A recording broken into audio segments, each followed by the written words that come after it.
We got damn beat. We do. Easy, you make beats, I- man.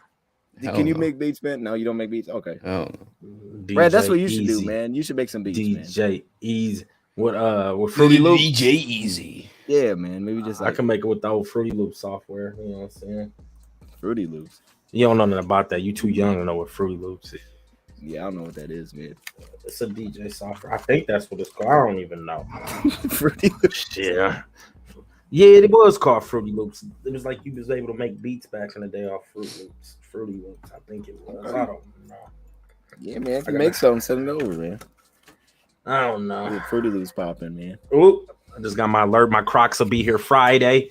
My new pair of Crocs, you know what I'm saying? Y'all need to get your pair of Crocs if you ain't got no Crocs, you know what I'm saying? They look like that? I'm trying to tell you. Especially if, you're a heavier dude, you know what I'm saying? You need that cushion on them feet, you know what I mean? I do. Yeah, Easy, I know you need to get you a pair. Yeah, I need to do that. No, they fire. They got, you know what I'm saying? I ain't got the originals. I got some. They kind of look like Yeezys, you know what I'm saying?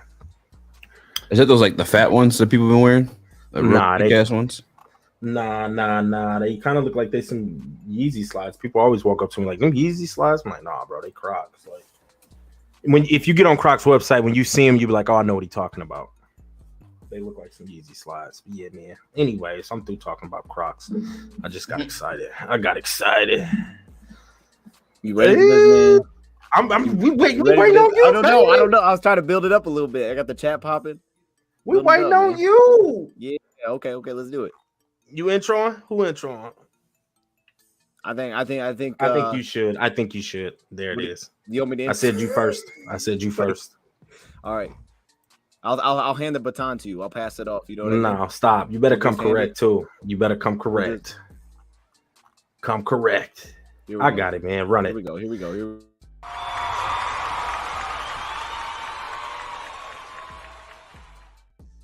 know what I'm saying? You got to bring it in on that clap. You know, see, yo, what it do? We back at it, baby. You already know it's last second dose. What we doing the most? It's your boy Rad out here in Rip City, Portland, Oregon. Big repping them Detroit Lions. Y'all already know. And it is what it is. I don't know why everybody laughing though. Let's get this show on the road. We got that guy, Bars. Big Easy, Speak Easy. Oh, Bars. Hey, you already know, baby. What it do, Big Easy, baby, in the building? What it do, Rad? I ain't been that bad. Thank you for having me on this jazz. Bars. Wait. Hold on. I like that. See, he coming with the bars. He hear him. You see him. You got to be tuned in. Yeah, you know got to what I drop mean? some bars, man. That was dig kind of fire. Yeah. I can dig it. And there you go. The host that do the most. Y'all already know. Young Simba. Dose of Dion 2.0. What it do though? Yeah, man. Bars. We need bars though. Oh. Go. I look at them glasses, Rad. All I see It's some new Versace is too. You know milk. what I'm saying? I got some new Milk. Versace's on. Wait, That wasn't bars. Wait. You said all you see is milk. That wasn't bars, but I was trying to go somewhere with that, but he was talking. But you were talking. It kind of threw me off. That's what I I'm had saying. nothing to do with it. I had something fire cooking up there. You guys Say just it. missed Let's out. hear it. Well, it's gone now. The moment's gone. Wait for the beat to drop, and then we'll come back to it. You know what I'm saying? Okay. The beat. Yeah. Asses rhymes with glasses. Is that That's where you're true. going? That's not where I was going. I'm not. I'm not sure where I was going. Are you gonna call him a fascist? Because that's kind of messed up. I don't even know what that is, but I don't like it. I'm gonna take it as disrespect. Yeah, Dion. Yeah. Well, you guys put Fascist. words in my What is mouth at that? this point. This is what is that? That might deserve a pause, and I don't even know it. Like, fascist? What is that? Reach out to the chat, man. That's everybody popping in here. The hell? We're gonna let that one go. Anyways, what it do to chat pumping and jumping? Yeah, man. You know what I mean? That's what we talking about today. This day over here, tonight over there. You know what I'm saying? You still got sunlight over here. Was the draft last week or 2 weeks ago at this point? It was 2 weeks now, right? I don't even know. Yeah, it was 2. Yeah. It's been a minute, man. That's what we're gonna do. We need to get rad stocks because we wanted we were live and I was kind of talking with you on the phone. And same thing with Easy. I want to get we just want to kind of go through this draft a little bit. I have the list. I wanted to talk through them. We can go pick by pick. If there's less thoughts on one guy, we'll just kind of fly through it. But right. I don't know, like just kind of go through what your guys, because I don't know where you were at, Rap, for a lot of these picks. You were probably working for some of these, so you probably just saw the alert. and then kind of be like, what was that initial feeling? Okay. And then how maybe you're feeling a little different now. You are. If you thought we missed on something, you know how they. Oh, okay. and then I want to talk like defense and stuff. A little bit of defense. By the way, we ready. We ready. Okay, let's just do it. Let's just. I think we ready. Hey, the D's about to be much improved. Yeah. I'm gonna save that because I'm feeling good about this D. Go ahead, Dose. I'm gonna throw this little thing up. It wasn't as fancy, but Easy was sending me the fancy ones when he was doing that mock draft. He was sending me some fancy graphics, man. This is not that fancy, huh? Yeah, but it's something, man. That's what we got going on. Just for the list here, just for the list, man. We'll go from the top, man. And I just look. We got to start with the trade back from 6 because I know for me personally, man, the only guy that I thought we were gonna take Carter. I know we talked about that, and I didn't have an issue with it because my thing was like if we don't take him, I'm not gonna like question it because they have the information to make that decision that I don't have. So I'm like, all right, I won't question it. I understand it. A lot of teams passed on him, and then Philly had to go get him. So Chicago could have sat there and took him. So then it was more so, I don't even know if that was a shock as much as it was about them moving back. Because once they got to 12, the only guy I thought that was like, if they're going to make this pick was Gonzalez. That was the only guy that I looked at and was like, oh, that would make sense. Otherwise, I would have been pretty shocked anywhere else. So they went with Gibbs. It was like one of those things where, Brad, we talked about before the draft where I thought, he'd be a guy we take, but it was just never on my mind at 12. Like no one ever thought I never heard of anybody say, hey, Gibbs could happen, this high in the draft, but I guess it makes sense once we moved out of 6. Easy's breaking down what a fascist is. We appreciate that. I appreciate it because I was a little upset at first. I thought, you know what I'm saying? It was Deion's rap. It was Deion's bar. I know it was his bars. It was his bars. Deion, where were you going? You didn't know where I was going with those bars. I don't know how to get this off the screen. Actually, hold up. There we go. Oh, this is not what I thought I was gonna. Wait, hold up. No, we'll revisit the bar. We'll revisit the bar back at the end. You know what I mean? I had something going there. The moment it was gone. Chat, don't let Deion forget that. You could throw it up after we talk about each person. How about that? You know what I'm saying? Oh, okay. Yeah. That's what I was planning to do. Yep. Okay. I didn't know. Okay. I just didn't know how to get off of it. But now we're here. What was the initial thought, man? The initial thought, call it the news. Yeah. Were you shocked? The pick? Yeah. I was shocked. Nobody actually pegged Gibbs at 12. I said we was gonna take him all along. I was already on the Gibbs train. I already knew he was special. And the more you watch him, the more you see Jamal Charles is just a smooth runner. Alvin Kamara. I like the pick. I was geeked up. You know what I'm saying? Everybody talk about positional value and this and that, but if the dude come out and gets us over 1,000 yards total, we're gonna be happy. And you throwing some touchdowns. We already know he's gonna have some big play. That big playability, you see that on film, and you can tell by that 40. I like the pick. I was happy with the pick. But yeah, the only person I seen us taking right there was Gonzalez. But for us to take Gibbs, I was ecstatic because now that 1-2 punch, we upgraded our running back core from the Montgomery over Williams. That's an upgrade. Now, Gibbs ain't played an NFL snap, but I just from looking at college film and just looking at him, I think he's an upgrade over Swift. And Swift can't stay available, so it is what it is with him. We got what we got for him. I'm happy. We already talked about we thought Swift was going to get moved anyways. And the land Gibbs, I like it. I don't care if it was drafting a running back at pick 12 that people had pegged in the second round. If like Holmes said, if he's going to fit into our system and it's our player we want, go get him. And ain't nobody going to look back at it if the dude come out and be dropping over 1,000 yards every year. He's going to be in the committee, so I'm not going to say he's going to get 1,000 yards rushing. But as far as receiving and rushing and you scoring touchdowns, I'm cool with that. As long as you putting up points for us, I'm cool with it. And you go back to his Georgia Tech film, he looked good with them too. It wasn't just Alabama's offensive line and things like that. He looked good all throughout his college career for the most part. So I love the explosiveness. I love the pick. You know, I was geeked up about a pick because that's a guy I wanted to be a Lion.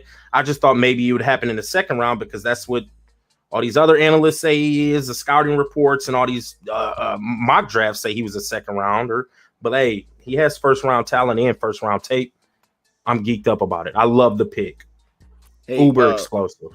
Before we move, I do want to just check this out because my man just said we played the Chiefs week 1. This is actually, I think this is legit. We jumping off the season. Says the Chiefs will open the season hosting the Lions on Thursday. So we're opening the season against the Chiefs. Wow. I think this is real. real. Season national TV for real?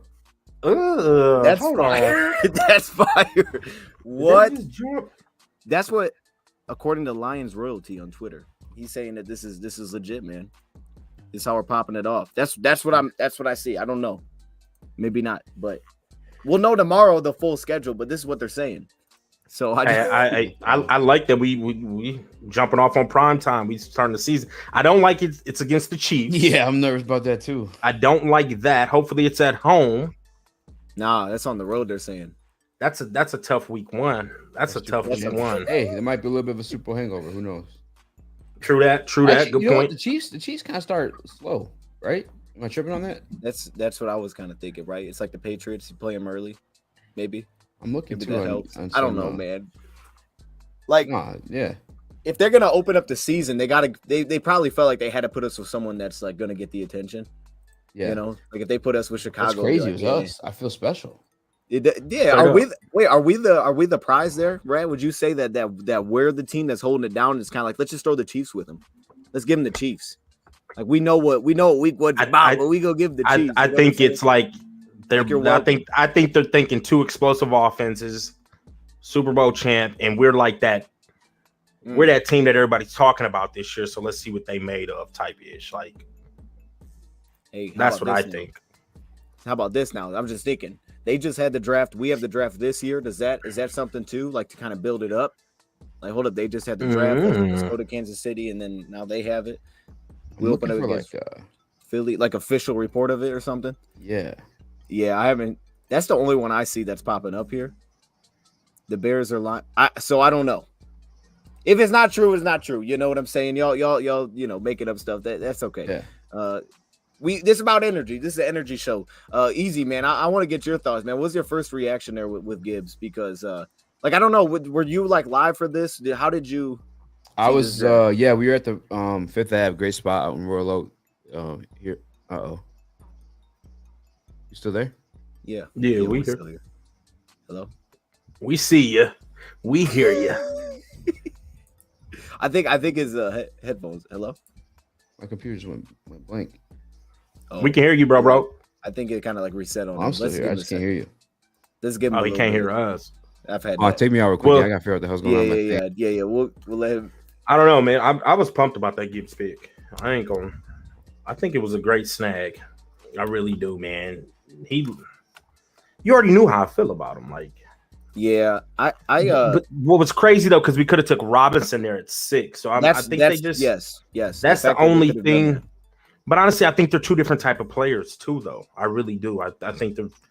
I don't want to say complete opposite, but I think Gibbs brings a little bit more explosion. Robinson brings that. I mean, he's an every down back. Like he can do it all. I just think they're two different types. So I personally think we needed that explosive back because Montgomery's going to be your pounder, things like that, and then you bring in Gibbs to hit him with that lightning. Yes, and then plus, you already know what he can do in a passing game. You can line him up with receivers, and he's a mismatch nightmare. Like it's just we're going to scheme ways to get that dude open. If not, he can get himself open. He can run routes. He's lightning fast. He's quick. But that was crazy that we didn't take Rob. Like us taking that running back at 12. I mean, they obviously had to like him better. You went up and got Bijan when we did those mocks, man. You were like, let's go get him. So you wanted running back though. You were on board with that. That's what. Well, 100%. Because every mock I did, I had us taking a running back, and then like you just said, I traded up on one to get Robinson, and on one that us three did together. Remember, I took Gibbs with that early second round pick. Yeah, I took Gibbs on that one that us three did it together. So like I was already in love with Gibbs. Like pause, but I'll take it. But you clearly wanted a running back, and I know you last year was Swift. Like I can remember doing a show, man, and we're like, man, this could be the week. This could be the week, and then it wasn't. It was like, man, this is gonna be the week, man. Swift gonna. We were just hoping. We were hoping for him to take off. He was always knew what it was about when he did take off. Swift was a really good running back. Yeah. He was quicker than fast, but I feel like he had good vision. He just couldn't stay healthy. Yeah, I think everything that Rad said was like, I mean, my initial feeling, I think was probably similar to a lot of other people's feelings, was like WTF. You know what I'm saying like one of those situations, like nobody predicted that. Not even not the national pundits, not Lions fans, like at least not like for that whole situation go down where they trade back from 12 and stuff like that. But Right. Once the dust settled, everything that Rad said is very, very true. And even if like the minimum of it is he is like DeAndre Swift, what you will hope for there is availability, because obviously DeAndre Swift when healthy is fucking he was electric. Sorry for swearing already, but DeAndre Swift, when available was just him. Dog, there was that play against the Commanders where he fell down. Yeah, that was nasty. And outran the entire Commanders. Took it in. And the Commanders like finished the season as like a kind of a respectable team. You know what I'm saying? So like that's what I'm least hoping out of him. And then you have the 4.36 that Swift didn't have. You know what I'm saying? So there's the burst, the patience when you watch the film. Like he really takes time to gather himself and then just explode through whichever hole he decides to go through. And I think with Ben Johnson, that zone scheme, that zone run scheme, is one he'll excel in with this offensive line. But we gotta see it as the only thing, because I felt good, I felt comfortable.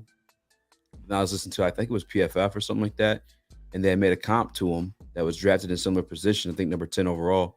It was CJ Spiller, and I was like, oh no. And I looked up CJ Spiller's weight, right about the same. I looked up CJ Spiller's height. He was actually taller. And I looked up his 40 times, 4.37. So like, I was like, CJ Spiller didn't end up being not worth where he was drafted at the very least. Right. But, well, hey, we got to see, man. We got to see it. I got faith in Brad so far. He hasn't really let us down. And I'm excited to see how he's utilized. That's where I'm at with it, because there's no way you signed David Montgomery $6 million. And plus, like, David Montgomery's no slouch either. Like, I was more than excited when we got David Montgomery. Like, when you talked about that signing after it first happened, I'm not even joking, you guys. I got goosebumps. Like, David Montgomery behind this offensive line it can be lit. He's the fourth most broken tackle since being drafted. And that's like at Chicago with a shit offensive line. You know what I'm saying? The tackles he's been breaking for us isn't going to be in the backfield. It's going to be on the safeties and corners trying to get him, So I was really excited about Dave Montgomery. So I'm very curious to see how they're going to utilize them in the offense. And Sam LaPorta too. I know we're going to get to that one, but I'm very curious how that's going to work out too. Yeah, no, I mean, first off, give a shout out to my man here, the General Z. Shout out. 2-piece. He said, used to be Big Baby. I see you, man. I see you. I knew who that was. The name surprised me a little bit, man. Why the change? I appreciate the 2. Shoot, I can't remember what I was going to say. Oh, yeah, no, just the whole Bijan thing, man. Like to what Rad hit on. I don't know if you heard him say it easy, but the fact that it was almost like to what my man put in the chat, like the trade, LaPorta and Gibbs, but wasn't there a third round that was thrown in there too? We threw in 81, so it was kind of that we gave up as well. But I did feel like, to what you said, David Montgomery, like we gave him a legit deal. It wasn't like we gave him a 1-year deal and it was like, we'll see what he is. Like that, you want that guy. So like if you're going to pair him with a running back, to me, it makes more sense to pair him with a guy like Gibbs than Bijan. As great as Bijan is, like if you draft Bijan, he's the dude. Like I feel like Atlanta, in Tennessee's old coach, he's just going to get all the carries. You drive Gibbs, that's like he was the best complement type of running back you could get. Now with 18, man, I feel like this was the draft. Oh, I had a perfect clip. I don't know if y'all saw this. I was using this in our live stream, but let me find this clip because this clip was fire. Here we go. Listen to 13 or 14. Man, who gives a shit? Really, we got him. That's See, I thought this was perfect, man. I saw this after day 1. I think this was about them taking Mozzie Smith. But like when we took a running back and a linebacker, for me, I understand the importance of taking the premium position, and I actually thought we were going to do that. But I do think it was fair that even Brad was kind of like honest with it when we got out of that 8. Once we took Jack Campbell, and you look there, I was at the board at 8 when we were sitting there at 18, and we were all like reacting to it. I was like, I don't know who we're going to take here. I was like, I don't know who's the pick because Gonzalez just went. I was like, that would make sense. But there was no one that stood out at any of those premium positions outside of Kalijah Cansey. So to me, it was like, okay, if you really want the size and that can't be the pick, I don't know where you go with this draft pick. So I was like, just a little bit like, okay, whatever we do. And once the whole draft kind of finished and you started to look at the positions, it was like, okay, maybe they didn't go premium with their first 2 spots. That would have made sense. But based on how the board was, it was like, it made a ton of sense why they took where they took, because linebacker was trash in this draft. DT was pretty trash in this draft. It was like, honestly, so I thought the whole board made sense. I'll throw it up on the screen, though. Easy, I'll start with you on this one, man. What was the initial reaction to this one as well? When we took a linebacker specifically with this spot. And did you have any, like, immediate feelings for Jack Campbell? Because I know some people that were, like, in love with this dude. Yeah. So when we took him, they were hyped. Yeah, I mean, the pick specifically with Jack Campbell, another one initially when it happened, not the happiest because headed into the draft, I didn't hate him. but I just wasn't in love with him. I wasn't in love with him as a sure prospect because I look at Jack Campbell and my mindset with a lot of these people, and then this necessarily isn't fair to him because he could be the first Jack Campbell. But I always try to make like pro comps, at least for like when I'm on the show, to try to like articulate like what type of player a guy's going to be, just for my brain too. And like searching across the NFL, I really couldn't find a 6'5", 250-pound linebacker that was like succeeding. You know what I'm saying? Outside of like, you probably throw Tremaine Edmonds in there, you know, who just signed with Chicago. And then maybe, I think he's still bigger than Fred Warner, but Fred Warner's still pretty big. But I didn't know if he was as athletic as those two gentlemen there. You know what I'm saying? But looking at the RAS scores, like after the fact, he's actually better. Right. Than both his RAS scores through the roof. Yeah. Through the roof. It was amazing. And I guess the 3-cone specifically was like the best one since like 2000 and something. And I'm talking about before the 2010s even. So like, I think if you look at this defense and you were proud of the performance on Alex Anzalone put up for you last year, which I know I was. I was not expecting him that kind of year. You had to assume in the same defense where, like, let's be real about Alex Anzalone. He was kind of like a career backup before kind of being forced to start here because we didn't have much else. But him looking good last year, you know, being disguised in his defense as, you know, less than spectacular. Jack Campbell's an automatic upgrade over him, both in size and like just like fleet of foot, like skill set, that type of shit, especially in the pass coverage. It's an automatic upgrade at the linebacker position, in my opinion. All due respect to Alex Anzalone. Maybe it takes him a couple games to get in the flow of like covering, you know, NFL caliber, tight ends and running backs. But I think that one's the automatic upgrade. To me, I almost feel like he's more of a sure thing over Gibbs. And I know Gibbs is like, he's going to have his moments for sure. But we just got to make sure those moments live up to being the number 12 overall pick, you know, in the NFL draft. But, boom, Deon, you cold. Quick. He's quick. Cold. Quick. Green. The only thing that was yellow is the 40-yard dash. And like, but as much that's as good. I found this. That's I don't mean to cut you off, Easy. I'm sorry. No, go. I just feel like that's not a bad 40 because we're used to linebackers running 4.4s nowadays. You know what I mean? But a 4.65 to be 250 pounds, that's good, bro. That ain't bad. Like, go ahead, Easy. You're 100% right. Like that's the only thing you nitpick at. And like, let's be real about the 40-yard dash. You know, the invention of the 40-yard dash was made to measure the speed of gunners and punt return, you know, and kick coverages. When have you ever seen a linebacker run a straight 40-yard like beeline towards like anything? Like, it just doesn't happen. Maybe receivers do it every once in a while. Maybe running back if he gets out in the open. But that's it. Like the 40-yard dash really is like kind of overhyped. I think we got to start looking at 10-yard splits and living and dying by like those types of numbers. And the 3-cone, I mean, this is all green, man. You ever play 2K? When you see that green, green beans. I'm slowly turning that way. I don't know if he's gonna be a stud, but I know he's gonna be an upgrade over Alex Anzalone. And Alex Anzalone played pretty damn good. Yeah, I'm trying to figure out how to get this off the screen. Hold up. See, look, it was cool when I did it, but now, wait, hold up here. Okay. I got you. I wanted to see if y'all had any thoughts on this guy's question just before we touch a little bit more on him. Like he says, was Gonzalez to pick at 18 because he went? I think Patriots took him at 17. Yeah, if he was still there. So do you guys think if he was still there? I don't know what your guys' takes were on him. I know he was my favorite corner, but I will say this real quick: if he was there at 18, I'm not sure he was the pick. I think if he was there at 18, the line still go Campbell. Just kind of my thoughts on it. I think that Gonzalez was great for certain teams that wanted that style of a cornerback. You know what I'm saying? And you also had to know that coming with him was a little bit of a lack of aggressiveness and just kind of the play style. Like he left some things out there, I thought, at the catch point. So I feel like for the Lions, I thought if Witherspoon was there at 6, he would have been the pick. You know, when things were kind of breaking down live, I was like, oh yeah, he'll probably be the guy. But I think then if 18, even if he was there, they would have went with Campbell. What do you guys think about that? I kind of agree. I feel like you look at the first round specifically, it's almost like they drafted to perform like now. We're like prior drafts, you saw like Jameson Williams that was going to take some time, James Mitchell, Josh Pascal, just situations where like guys were going to have to like heal up from an ACL or something like that. It felt like we're like this year they picked guys that you could plug and play like now almost. Right. So I think you're right, and I think Brad Holmes said that multiple times. He did a thing with Tim Twentyman, and I think in the post press conference too is like he was the number one guy left on their board at that point. I mean, which doesn't necessarily mean that Gonzalez wasn't, but yeah, Gonzalez probably was not going to start over Mosley. He's definitely not going to start over Cam Sutton or CJ. You know what I'm saying? Like, right. So I think, I do think it was Campbell. I think Campbell was the guy regardless. My initial reaction, I was kind of like,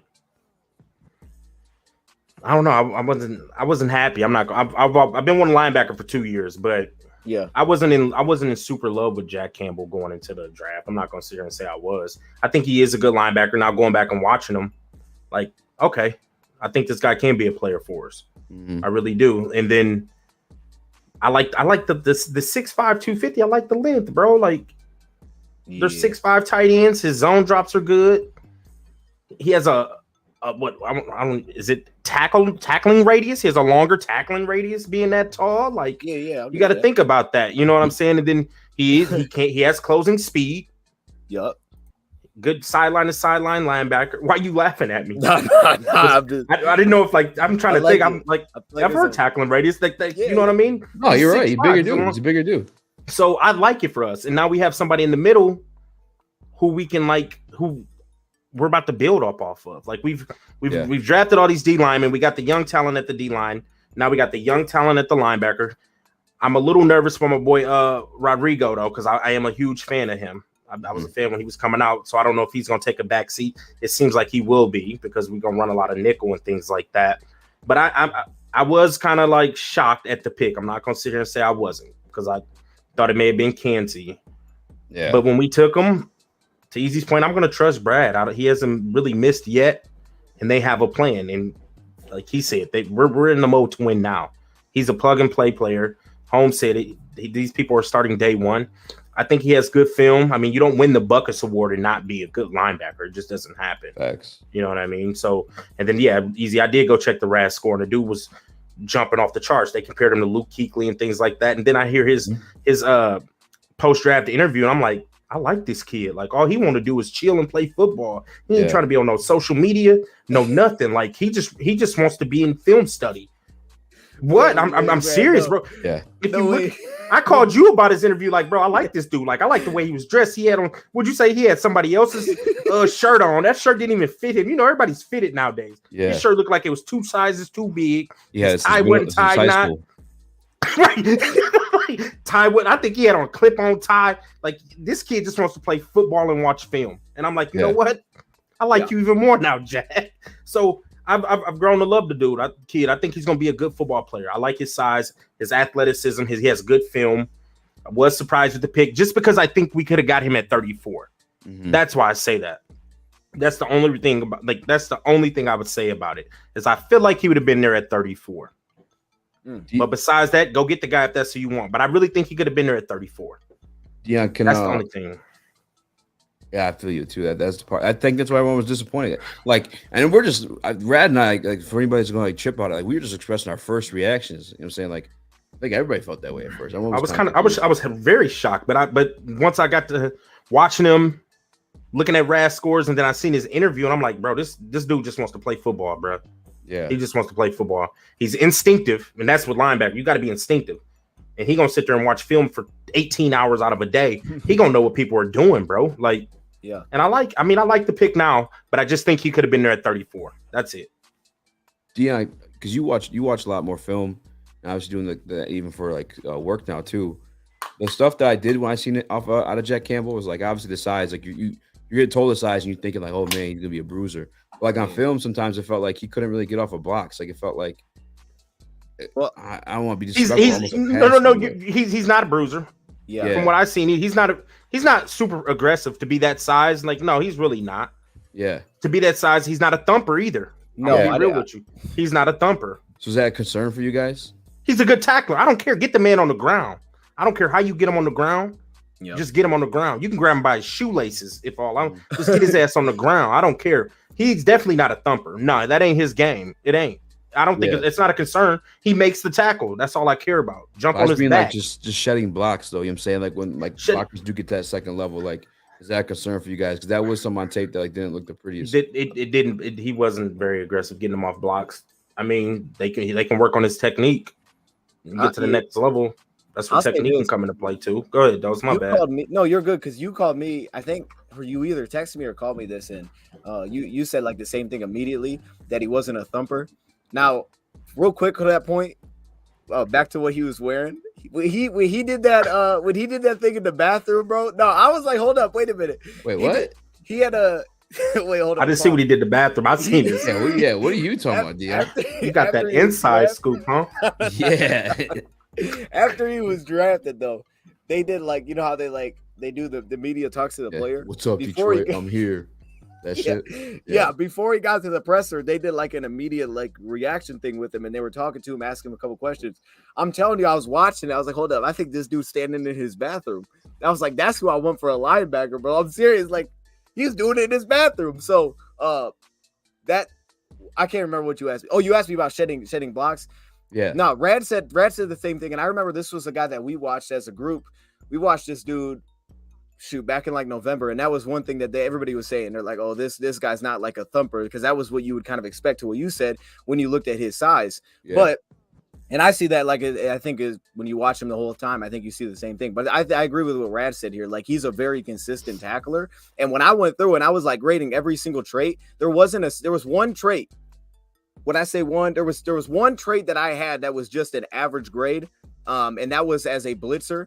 The other one that was close was man coverage. Outside of that, I had good to great grades everywhere, every single trait that I had on him. So I agree with Rad in the sense that, like, yeah, but he's like a really reliable tackle. I think he had 9 missed tackles. Yeah. But you talk about like shedding blocks. I think that was the area where I thought, you know, in some of his key traits as the most, it was like, okay, this could use work. But like, you just don't get linebackers like this anymore. You know what I mean? It's like they no can one work on drafts that. These guys. Yeah, like you can work on your technique of shedding and absolutely balance and things like that. Like, you can work on like shit like that. Right. That can improve. I mean, he's gonna be in the NFL now, working with Shepard. They can work on his shedding and things like that. What you can't teach is like his size and the athletic traits. Athletic ability. Yeah. Excuse my language. My bad. You can. Like, I like it.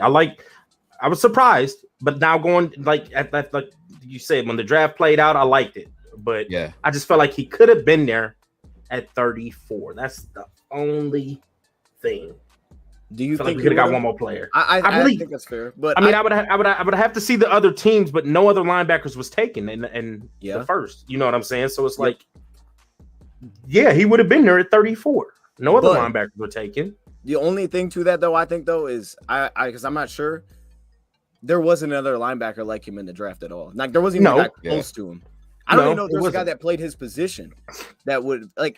I like, who was the second linebacker even drafted? I know a lot of people like Trent Simpson. I like Simpson, but he was a projection. Like, he didn't even play off ball in college that much. It was a long time before another linebacker went off the board. When? I know that. It was. I think it was Simpson. Was it Simpson? He was round 3 to Baltimore.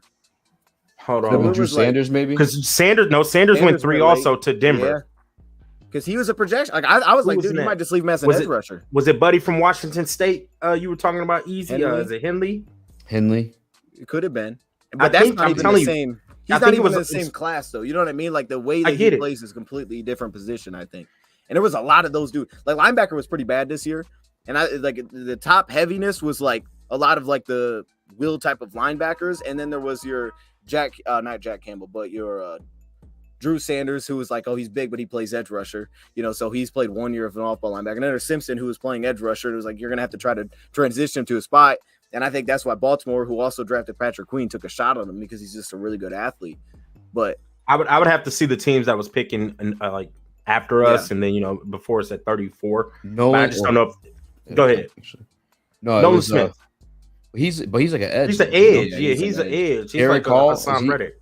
Eric Hall off ball. He's an edge too. Yeah. Sheesh, bro. He was the only off ball for, I think, like a whole round, bro. That's why I'm just saying, like, after the draft played out, I liked our draft. I mean, I loved it. I know I'm jumping ahead, but it was. I don't think there was another linebacker until the third. I think it's to the third. I don't know. Yeah, no. I just think he would have been there at 34. I would have to see the list of teams that went, and if they were linebacker needy, then like maybe they could have took him. I don't know, but I just yeah. That's the only thing that 67. Sanders was. Wow. Right. That's the only thing that bugs me. That's crazy. Is that I feel like he would have been there at 34. But I think he's a hell of a player. I think he is going to make our defense better. He's a smart football player, uber athletic in that size. He makes us. Are they saying the Bills possibly could have took him because they did just lose Tremaine? But I don't even know. Like, we don't know at this point. I'm just saying. Like, Is there a guy though? Is there a guy that stands out to you? I'm just throwing it up real quick here, easy. Just showing up the results of the draft. Yeah. Between that pick, 18 and 34, is there a guy to you? And I know you had Jackson in there, but was there a guy that really stood out? Was like you would have taken this guy instead? For me, like I said, Kalijah, you would have been completely down to size. There wasn't another guy here that, you know, I would have said because of where linebacker was at. Like it was like, okay, first off, if you want that style, you got to take him because if you miss on him, there's not another one. The only guy that's even in the range is Noah Sewell in terms of size, and he's not the player.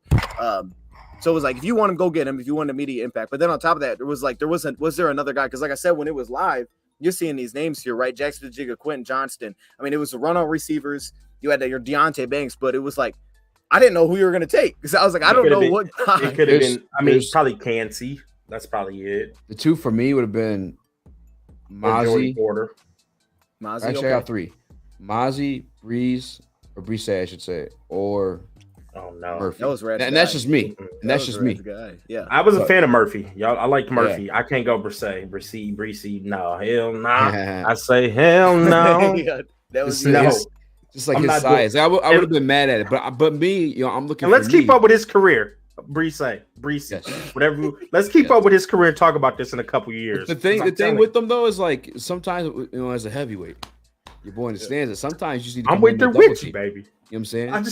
Sometimes you need to command that double team so somebody else can eat. You know, right?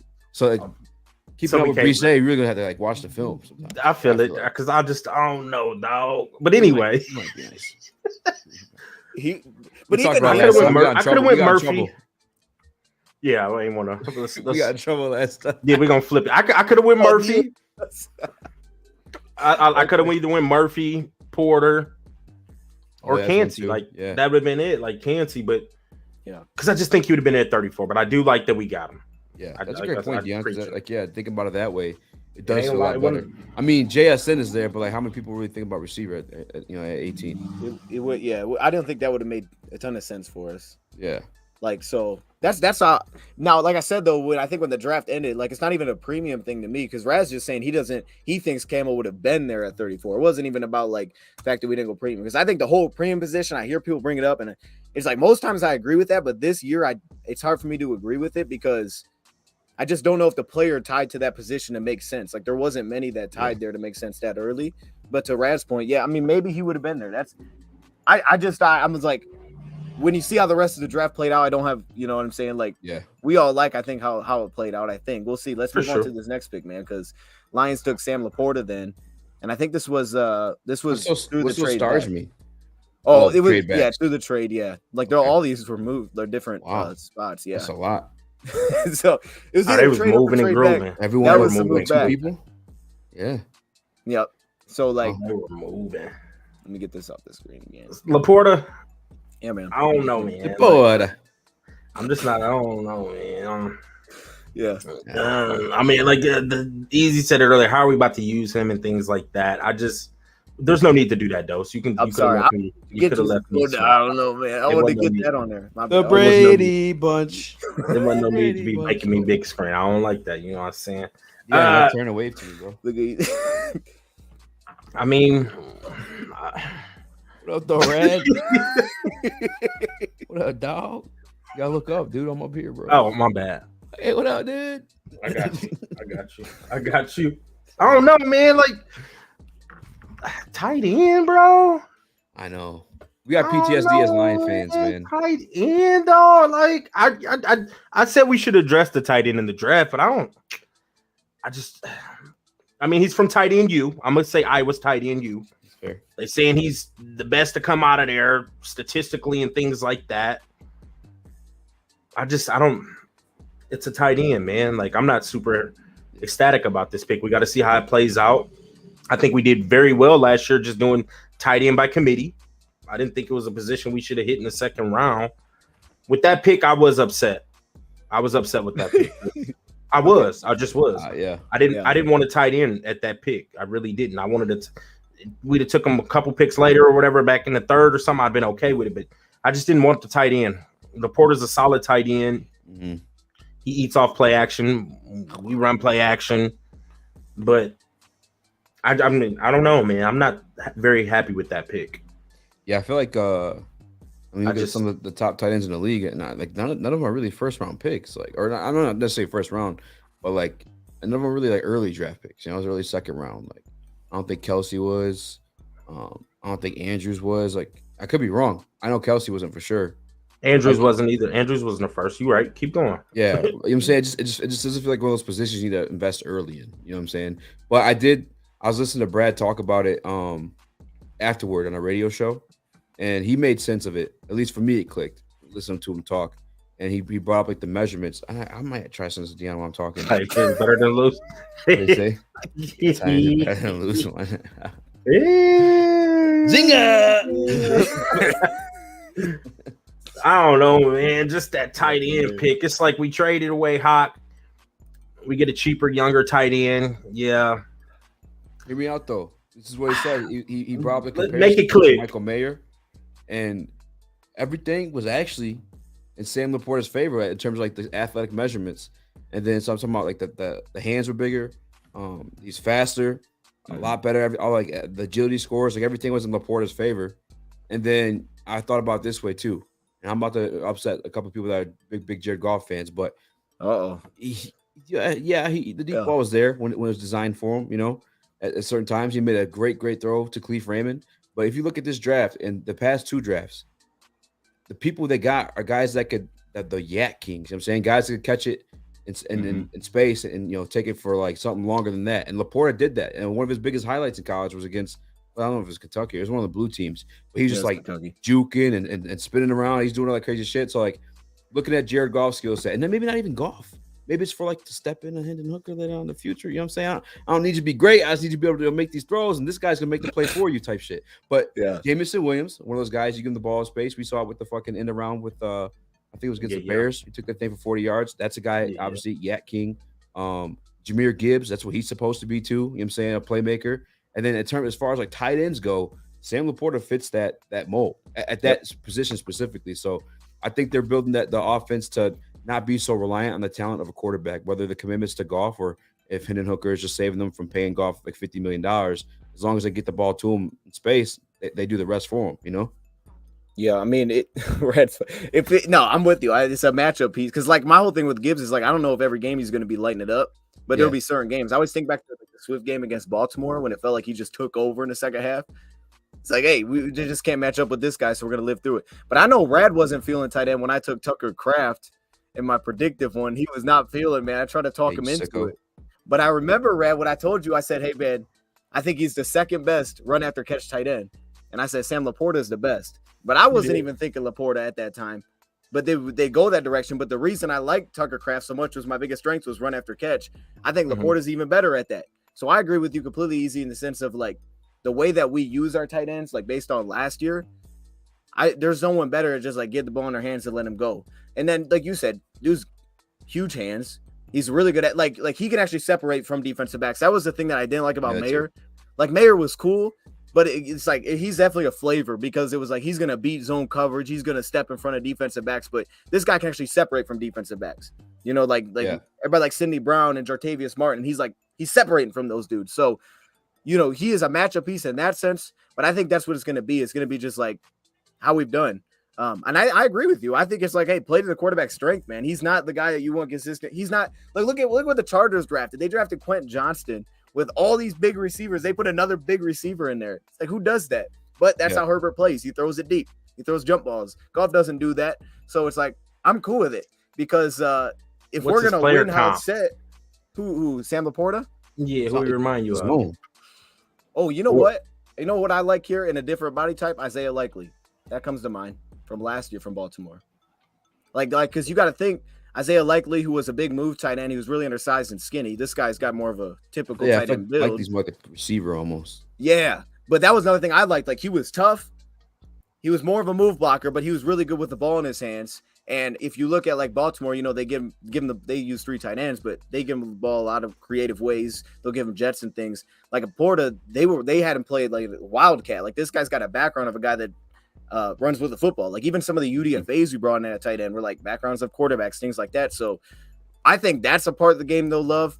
I'm terrible with comps though, Brad. You put me on the spot there, man. You got one. I feel like you. No, I don't have a comp really because. Okay. And then, what was your initial reaction? Easy. What was your? We didn't get the initial. You want the initial? You want the truth? I mean, I was 100% inside burning. Okay. I'm not a fan of investing in tight end that early, man. I'm really not. Okay. But on the outside, I'm just like, yo, I got to see through, my boy. I got to see what the draft ends up being. And I mean, Brad did his thing. I attached that size thing for you too, Dion, on your Twitter underneath the stream. It's Michael Mayer, who was perceived by a lot of people as the number one tight end in the draft class. His hand size was 9.5 inches. Sam LaPorta was 10 1/4. Arm length for Mayer was 31. Arm length for LaPorta was 32. The 40 time for Mayer was 4.7. LaPorta's was 4.5. The 10-yard split for Mayer was 10.66. LaPorta's was 1.59. The vertical for Mayer was 32. The vertical for LaPorta is 35. The broad jump for Mayer was 9.10. LaPorta's was 10.3. Like the athleticism score like there, bro, was like that's bro. But that my man. Everything King. Shout out to my man in the chat. I appreciate you, man. Shout out to Everything King. What up, King? That's my guy. That's what it looks like. Like I feel like you get. It's almost like Jack Campbell in a sense to me with the tight end is like drafting. Michael Mayer felt like you got a high ceiling tight end. You know, it was like, okay, he's kind of a throwback. Like he's going to block very consistently. And then he won't do much with the ball in his hands, but he'll catch the 5-yard stick route consistently. It's like, I can do that. But you got LaPorta. I almost get the sense it's like a little bit more of a swing on this one. But as much as I didn't love his hands, and he's got some ugly drops, I think, because the ball gets up on him. How we use him? Just get the ball in his hands, let him run, man. What? Yeah, the drops. I had issues with it, but I haven't done my full breakdown yet. That's coming next. But I had issues with it when I first watched him. My first game I went through was South Dakota State because Tucker Kraft played against him. He got hurt in that game, and it was like, ooh, his hands don't look that great because they lined him. I mean, have you guys seen that? Have you guys watched any Iowa games this last year? Just to watch Iowa? Come on, bro, they were garbage. What kind of sick joke is that, dude? Outside like Big Ten. They beat South Dakota State, I'm pretty sure 7-3, and that wasn't a touchdown. It was like 2 safeties and a field goal. And that's South Dakota State. That's insane. They were garbage, bro. They were terrible. So they put him everywhere. Anyway. Yeah, they were terrible. You know what? I didn't want it in a second. Wait, I think he can pan out. He can. Did last year, right? There was tight ends coming out. Did you? Because I remember McBride was coming out that year. Were you a guy that liked McBride? Not really, no. Okay. Even though he went to C-State, but it's not somebody I wanted us to target and draft. Nah. So for you, it's more the position, the fact that we went tight end after the trade. Right. I just been upset with us, with the Ebron and the Hawkinson and stuff. I'm happy they traded Hawk. We got a second. We got something for it, but it's just we went and got the same position we traded Buddy for. We got younger, more athletic. And cheaper. But we brought in another, it can work out. I trust Brad. It should work out. I think it will work out. But I just felt like we did okay by tight end committee. And then last year we would use a fourth on Mitchell, James Mitchell. So it's like, we giving up on James Mitchell already? Yeah. No. That's just what I'm. That's what my mind. But it's not a bad thing to have two good tight ends either. That's the future. Yeah. Well, I mean, it's like. You were always like Hawk, man. You always brought up like how the draft, like he was known for blocking, and then it's like, what is he doing as a blocker, right? Because they've never excelled. He wasn't. He was terrible as blocking. Like, so like that's my thing is with I think him and Hawk are like, I'm not gonna say he's better than Hawk because I haven't, Hawk was probably a much better prospect. That's why he went top 10. Tight ends don't do that, but I would say that I think. Just from athletically speaking, I think they're different types. Like I thought when Hawk was dominant for us, it was when we could put him in the slot and let him like run, out routes. Like that's where he lived for us the year we had no weapons. But I don't think Hawk was dominant. He had flashes after the catch like Seattle, but I don't think that's where Hawk dominated. You know what I mean? Like Hawk dominated more downfield, and I feel like this guy can dominate more closer to the line. It just makes me think of what, or even up the seam, I guess, but it makes me think of what the Rams did. With Gerald Everett and Tyler Higbee, they went back-to-back drafts, drafted a mid-round with Goff. They drafted Todd Gurley. He led in receptions the first year. They drafted Jamyr Gibbs. The receivers, right? Obviously, Josh Reynolds is a direct carryover, but then Jamison Williams, Brandon Cooks. It looks exactly like the Rams' offense to me. And if you notice, all of the offensive linemen to bring in, small offensive linemen, zone blockers. It's exactly what the Rams did for years. I feel like this offense looks like the LA Rams. Just kind of an observation there, man. I don't know. Okay, let's move on to the next one because this will get rad hype. Jamyr Gibbs. Oh, yeah. I mean, not Jamyr Gibbs. Hey, you know, hey, Branch. Brian Branch, baby. I'd have took him at 18. You know, like, hey, I wanted him in the first round. So it's just another little chess piece for us on this defense, bro. Another little piece. At this point, we so versatile in that back end of the defense, like we good. And then also it could be a Garner Johnson replacement because, you know, they kind of the same type of player. But hopefully Garner Johnson pops like he did with Philly and we re-sign the dude. Like, I want all these dudes to pop. I want Mosley to pop. I want all of them to pop. So I'm not – I was that pick came through. You know I went crazy with that pick. That was my favorite pick of the draft, and to get him right there because he was supposed to be a first-round talent. I was geeked up. So the Brian Branch is he was the best safety in the draft, baby. Yeah. Slash Nick. He was, you know, he a nickel. He probably gonna play the nickel, but put him near the line of scrimmage. You're gonna make things happen. High IQ, heady player, ball hawk, loves to hit, playmaker. I love that pick. Love it. Real quick, Rad. How about this build comp? Jalen Petrie. Is based on his build, and I know you love Jalen Petrie. You wanted us to draft him when he came out. I think play style, build. I can't say because he's a little bigger than Petrie, and I love Petrie. You know, yeah. Oh yeah, Petrie that's how I'm saying. You were on Petrie. Oh, I wanted Petrie last year. So when we get Branch, like, yeah, you know, I was geeked up. How about you, Easy man? How'd you feel? Yeah, man. Listen, I think the prospect of Brian Branch is very, very high. You know, we're bragging about the athletic numbers. About even Jamyr Gibbs' athletic numbers were better than Bijan Robinson. You look at if we bring up the RAS scores for those things, like side by side, Jamyr's pooping on Bijan. Like it's night and day. Same thing with Campbell. We brought it up. We bragged about it with LaPorta just now. With Branch is the exact opposite. Everything on film looked amazing, but the athletic traits, like the measurables at least, they weren't there. But I'm a big believer in film over athletic. I'm saying those numbers all day. The RAS score does seem to correlate, though. The more I've been following it as of recently, I think last year's I caught wind of it. But that's the only concern is like, yeah, we're drafting him, I feel like, to replace DJ in the event that he like leaves. I wonder how he took that draft pick too. I wonder if that like made him a little bit salty because it's the same exact type of role. But the comparisons athletically, like it's just, I believe Jack Campbell had almost better athletic score numbers than Brian Branch. But the film, he played at Alabama, which is the cream of the crop at the college game. So if he's able to start a Nick Saban defense like year one in his situation, like I have confidence he could be somebody. I don't think you need to be always supremely athletic out there. Sometimes you need to be smart and savvy. Amon-Ra St. Brown didn't do anything great athletically, but he's one of the best wide receivers in the game right now. You know, so ain't nothing stopping Brian Branch from becoming that, in my opinion. Quandre Diggs, he wasn't uber athletic. Can we say he's continued to ball? He balled for us. He's balling for Seattle. If y'all look at, I don't know if they was doing RAS scores back then, but if you go look at Quandre Diggs' RAS score, it didn't jump off at you. Like he wasn't super athletic, undersized, but this guy's not undersized, but he just ran a 4.5. I don't know what he ran. He probably ran like a 4.56. But on film, he looked like he running a 4.4. True. And then you could tell he got film study. To your point, he coming from Bama, great tackler. Just put him near the line of scrimmage. He's gonna make some things happen. Now I want to know if he can play, two high or single high.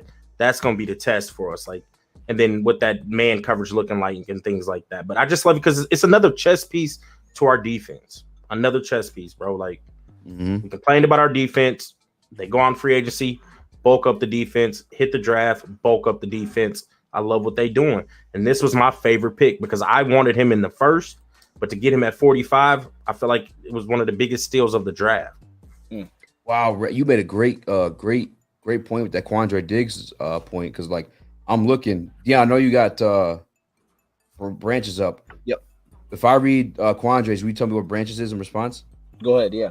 All right, 40 was 4.56 for Diggs. 4.58. Okay. 20-yard split was 2.7. 2.84, I think. Oh damn, they're worse. I thought 2.64. My bad. 2.64. Oh, okay, that's better. 10-yard split. Oh, 1.56. Oh, sorry. I was supposed to tell you Diggs. I'm a little bit 1.65. What was Branches? 1.56. 1.56. That's special, actually. Yeah. Oh, bro, Diggs is like way further on the athletic traits. But he balls because he watches films and he has heart and he's a playmaker. That's what that because when I watched him, he kind of popped. Even though Diggs did play corner at Texas, okay, University of Texas, but when he got to the league, obviously we moved him back to safety. But I always thought Gibbs wasn't super athletic and he's undersized, but the dude, you could tell, watched a lot of film, and had heart. You could tell that Brian Branch watches a lot of film and has heart, and he's more athletic and bigger than Quandre Diggs. That's what popped into my head. Even though they play different type of roles and things like that, but I'm just like, yeah, man. And then to your point, Dios, I was in love with Petrie last year. You know, I wanted Petrie bad because I knew he was going to do his thing. And then he goes to the Texans, had a solid rookie year. It's a chess piece, brother. It's a chess piece, and I love it. Favorite pick of the draft. Yeah, I love it too, man. I don't know, because I'm with, like, I don't know what role. I don't even know how much he's gonna play this year. Like, definitely special teams. He's gonna get on the field. You gotta find. He'll find a way. And you know there's gonna be injuries, unfortunately. But I do think his future is the slot corner here. I think his future is playing the Gardner. I would agree. I would agree. I would agree, and I'm okay with that. Great. Yes, great blitzer. You said a great. He doesn't miss tackles, and then in coverage, like he looks really good in coverage, man. So it's like, I think that's the future role for him here this year. I guess we'll see, but I love it too, man. I don't know how we got him, to be honest, man. I don't either, bro. I think that's my favorite pick of the draft. Yeah. I went crazy on that one. That I don't understand that one, man. Because then it's like, even if you're worried, like he ran a 4.58, right? He doesn't look slow when you watch him, but that's not bad. You know, like if he's an outside corner, you could have some concerns there. But a 4.58 for a slot's not that bad. Now, a lot of guys, you know, it's a lot more the twitch than long speed, you know, when you're playing underneath. And for him, you saw the 10-yard, was it 156? So it's like, I don't know, man. I think he may end up, and again, I haven't done that full thing on, but I think he may end up our best player we took. When we look back, like 10 years, if you look back, he may be the best player we drafted. I actually think he will be. And to this point, too, if you're looking at boards, even like for the draft pundits, arguably the number one linebacker, the number one safety in the draft class. Brad Holmes got both of them. And a debate may be made for the Bijan thing, but obviously number one linebacker too. If we're being honest, that's what I'm saying. Number one linebacker, number one safety. Let's go. Okay, my bad. Let's go. I'm a little tired. I could have messed up. No, it's probably on me. Let's go.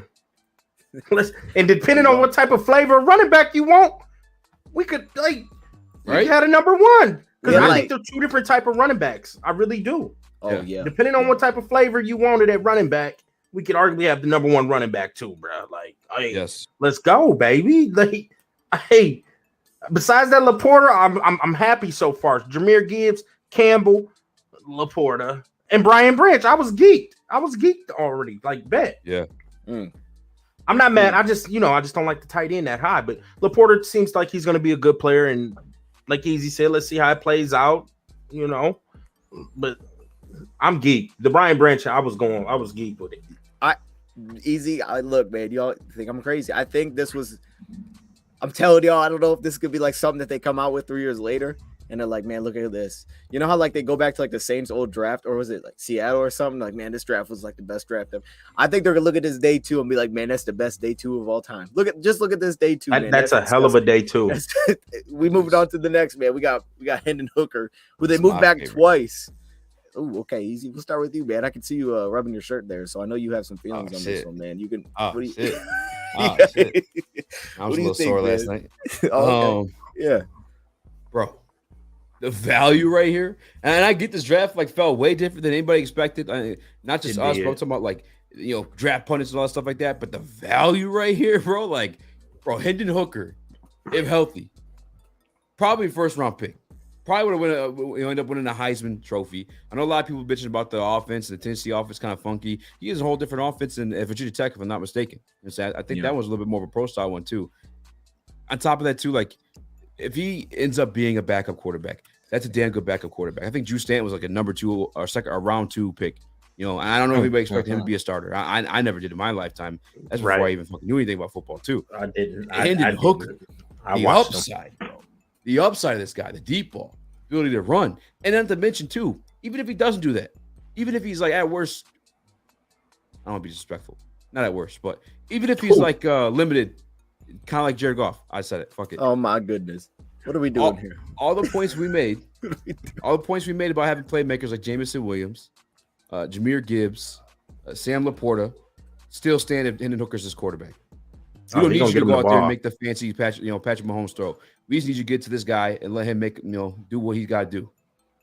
And Hendon Hooker can step in and do that. So if Jared Goff wants the world from the Detroit Lions when it comes like a re-signing or whatever it is, extension. Yeah. And he's like, yo, I want 50. Daniel Jones has got 45. Nah. Brad Holmes. And I'm not even telling you Hendon Hooker's the guy for the future. I'm telling you, he can be the bridge to the guy for the future. Or he can be the guy for the future. We don't know. But I know he can at least be that for damn sure. And we're not going to be tied to paying a guy, in my opinion, is kind of like, mid to good in Jared Goff. I don't mind Jared Goff. I hate his contract. All right, that's what I hate about that situation. Easy, it ain't that bad, man. It's bad. It's the fourth highest cap hit in the league this year. It's bad. No, it's not. It's not that bad. It's not that bad. Easy. He broke it down to me. How is that? I don't know. He broke it down to me and it made sense. I'm like, okay, well, like that's a good contract because I thought he was overpaid too. But I've come along to like believe in Goff because Goff needs the perfect storm, and we're doing that for him. Yeah, and he can't make all the throws. He's never gonna win the game on his arm with his arm. Like he ain't no Matt Stafford or nothing like that. Yeah. But I'm growing to where like, hey, if Goff 50 mil is out the question. Like I think Goff needs to sit. I think Goff needs to sit right where he's at. Give us a hometown discount because we took you in and showed you love as a city or organization. Like give us that discount, bro. And let's continue to put pieces around you so we can get this Super Bowl. Because at the end of the day, all you want to do is win the Super Bowl. Yeah, you need to make money for your family. But, bro, you didn't already hit with that rookie contract, being the first pick overall, Playboy. Yeah. Getting your extensions and stuff like that. So he didn't got his money. Yeah. Take a hometown discount so we can still continue to build pieces around you to keep you protected and to keep options for you to be able to throw the ball to. So, if he coming in asking for the 50, like, nah, he gotta go. Like, he gotta go. But if you stay right where you at, are we gonna be saying you gotta go if he's at for 50 and he wins the Super Bowl this year? He ain't winning the Super Bowl. Dion, come on. We're gonna win. We're gonna win a playoff game this year. Super Bowl is 2024. I already said that a year ago. Like, it's locked in. This ain't the Super Bowl year. I'm gonna be real. Like, I think we're gonna make the playoffs and get a playoff win. But nah, bro, if he won us a Super Bowl, I still don't think he deserves 50 mil. He ain't that guy, bro. Okay, at that point, he got a lot of pieces around him right now. You want a great offensive line. That's what you want the cap hits in order, Dion? Let me hit this real quick, Easy. Let me hit this real quick. Just because I know this is something that and we can go through those. I know there's something that I said I want to touch on because I don't know if someone told me that. I don't remember where this. Oh. The freeze. I want to hear them numbers for dang show because if he the fourth highest cap hit, then I'm like with you. But like, hold on, Dose, you didn't break that down to me a couple months ago. Am I here? I know you back. Okay. You back. I'm not capping while talking about the cap. Hey, I don't think you capping, bro. Let me touch on this, Easy. Okay. Real quick, because I know something that I want to touch on before the show, and we can go to that. So he's got 2 years left on his deal, 2024, right? So we're looking at that year. Just want to point this out because I know there's a rumor. Oh man, that he's about to get. They're talking extension talk. Yes, I think I'm gonna finish his sentence. There was a rumor that he was supposed to. They're in the talks of getting him an extension. Yes, and I don't think we should do it yet. You need to prove it one more year. There, I said it. And that's part of the rumber too. Is like 15 that's it. Months. I finished it, Dose. Dave Burkett. No, that's not it. That's wait, my bad. Okay, let me already knock this out. I finished it. So it's like in 15 months, right? So, but if you look at next year's contract, right? So it's 31.975 mils is cap number. But if you look, 21.975 is base salary because there's no guaranteed money. All that's going to be is just a prorated bonus that's been spread out. So I wouldn't be shocked if after this year they looked at that contract and either one gave it a small extension, like an extra year on it, or number two, just to throw potentially some void years onto that deal, give him some more guaranteed dollars. Because even if you got out of his deal after this, let's say going to next year, you said we want to get out of his deal. There's only $5 million dead cap. That's like not normal for moving on from a quarterback. So I would, I would expect them to, unsurprisingly, if they decided, hey, we want to go sign big time free agents next year or whatever that may be, that they just said we could potentially just add an extra year, an extension year, put some voiders on that deal by throwing some guarantees just to lower that base number, maybe down to like 10 million, just split it in half, open up, $7 million in cap space. That's an extra free agent signing potentially next year. Because if you look, a lot of the deals they gave out this offseason, a lot of their, they were all backloaded to the second year. A lot of them, David Montgomery, I believe was think there was another one in there. Oh, Cam Sutton. Even for the quarterbacks too, Daniel Jones, Geno Smith, like those little 3-year extensions. Like I could see that world right for sure. But just in terms of throwing void years, I would think that it's very possible. You know, Yeah. you could still get out of the deal if you wanted, but that way, if you wanted to keep it for Sure. one more year, you could just lower the cap number a little bit. Sure. My only beef, that's hypothetical. Right now, we're dealing with the 4th highest cap hit in the league. Hold up, let me. He's like, I feel everything you're saying, but it's I feel hypothetical. that. It's hypothetical. You know what I'm saying? Like that's got to go down, Dion. That's got to happen. You know what I'm He saying? really got the 4th highest cap hit this Fourth coming highest. season. This 2023 season, he's got. Really? Hold on. But I mean, The 3rd highest for quarterbacks, the 4th highest in the league. Yeah. but I mean, to be fair, I mean he is a quarterback. He played well for us, so I'm not mad at that. And like, Yeah, what do we do if we restructure that or do anything to get that cap hit down for just this year? Like, who do we go get in free agency? So it's like That's the thing. Like, it's all. I'm not mad at it. You know how quarterbacks deals. When he got that extension is why it's so high right now. And the Lions, when they initially took it on, they restructured the deal. So the importance of that isn't necessarily what the cap number is, because the difference is only a few million. I think the importance of the cap number becomes important to years down the road, because for like next year, for example, like if you look how the lines are built, right? Let's think about the premium positions. Where's the money put at premium positions, right? Cornerback. Where's the money at? Well, right now, Cam Sutton has basically no cap hit this year, right? Then outside of that, it's a lot of rookie deals. Emmanuel Mosley, like the cap number is super low. They backloaded it. So that's why I'm saying next year, if you wanted to try to lower the cap number even more, which is going to drop to mid-tier because of everybody getting extensions, Herbert, everybody's going to backload their deal when they first get it. So it's not as much as like, what is it immediately? Because you need to have a reason to open cap number. You know what I'm saying? So if I'm looking at that deal, I'm saying I don't need to open it now to what you said. There's no free agent I'm going to sign. If you need to go sign someone, you backload the deal. Everybody does it. No one front loads contracts anymore. So what I would do, because you can manipulate the contract, I would potentially look to add a void years to his deal because he doesn't have any. Everybody that we signed does. He doesn't have those. I would do that for next year, lower his cap number, because the premium positions, the Cam Suttons, the guys that you actually paid, you backloaded those deals. They're not affecting you this year. So I think it's just all about like the timing of it. If Goff's cap number went up next year, you would have had to take more cap hit on this year because you would have had more money open. You know what I'm saying? I get it. Because we're gonna need to re-sign Mosley next year because he about to ball. I'm letting you know right now, Mosley's gonna ball. Look at his cap number real quick for 2024. It's 12th in the league already. It's already down to 12. Yeah. And that's probably going to lower because of extensions.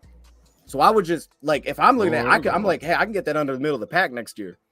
Yeah, the thing I love about the pick, though, Hendon Hooker, is like, I may not even have to deal with that, you know, because there is the upside of him being better. And it's just straight up fact that he's just cheaper. You know what I'm saying? And if we can't give him the greedy, them type of deals, hey, my guy.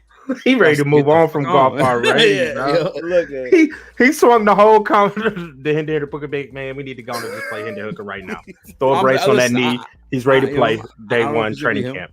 Yeah, but look at the situation like NFL. I mean, like this past playoff season, 6 of those contracts are like. I had that 12% rule. I don't know if I've explained to you guys before. Yeah. But 6 of the contracts were all underneath that. Out of the eight teams. 6 of those quarterbacks were on like team-friendly deals. The guys who weren't was Kirk Cousins. They were out fucking around one. And then Patrick Mahomes, which is like, that's him. That's like the fucking hemmest you can get. Yeah, you know what I'm saying? So like, that's the reality of today's NFL. It's a salary cap league, unfortunately, and like, you kind of have to manipulate it. And I think what he did when drafting Hendon Hooker was like, I'm not saying it's going to happen because, again, it has to play out. But like the Hurts, the handoff from Carson Wentz to Hurts, they paid Wentz. Ended up being a bad deal, but they drafted Hurts. They had the nuts to do it. Some teams don't, and you end up like the Titans. And you're just taking quarterbacks back to back, still trying to figure it out while you're already paying Tannehill. Like back to back. Like Brad got in front of it by drafting Hendon Hooker, and in worst case scenario, that's a damn good backup. Back to back. And everybody wanted Malik Willis last year. Everybody wanted Willis. I was down for some Malik Willis. Hell no. I just wasn't opposed to it. That's where my stance. Hell no. I never. Hold on. There is a free agent I do want to go get. I just gotta say it and then we can move on. I want Leonard Floyd. I still want him. Oh yeah, you've been. How about my guy Sue? I'll take Sue, but I really want Leonard Floyd, bro. I just feel like Leonard Floyd and Aiden Hutchinson together because I don't know how Romeo about to bounce back. I don't care what nobody say, man. That burst didn't look the same. I'm sorry. What about we still got my guy James Houston. We still got my guy Houston, but Leonard Floyd, I don't know, man.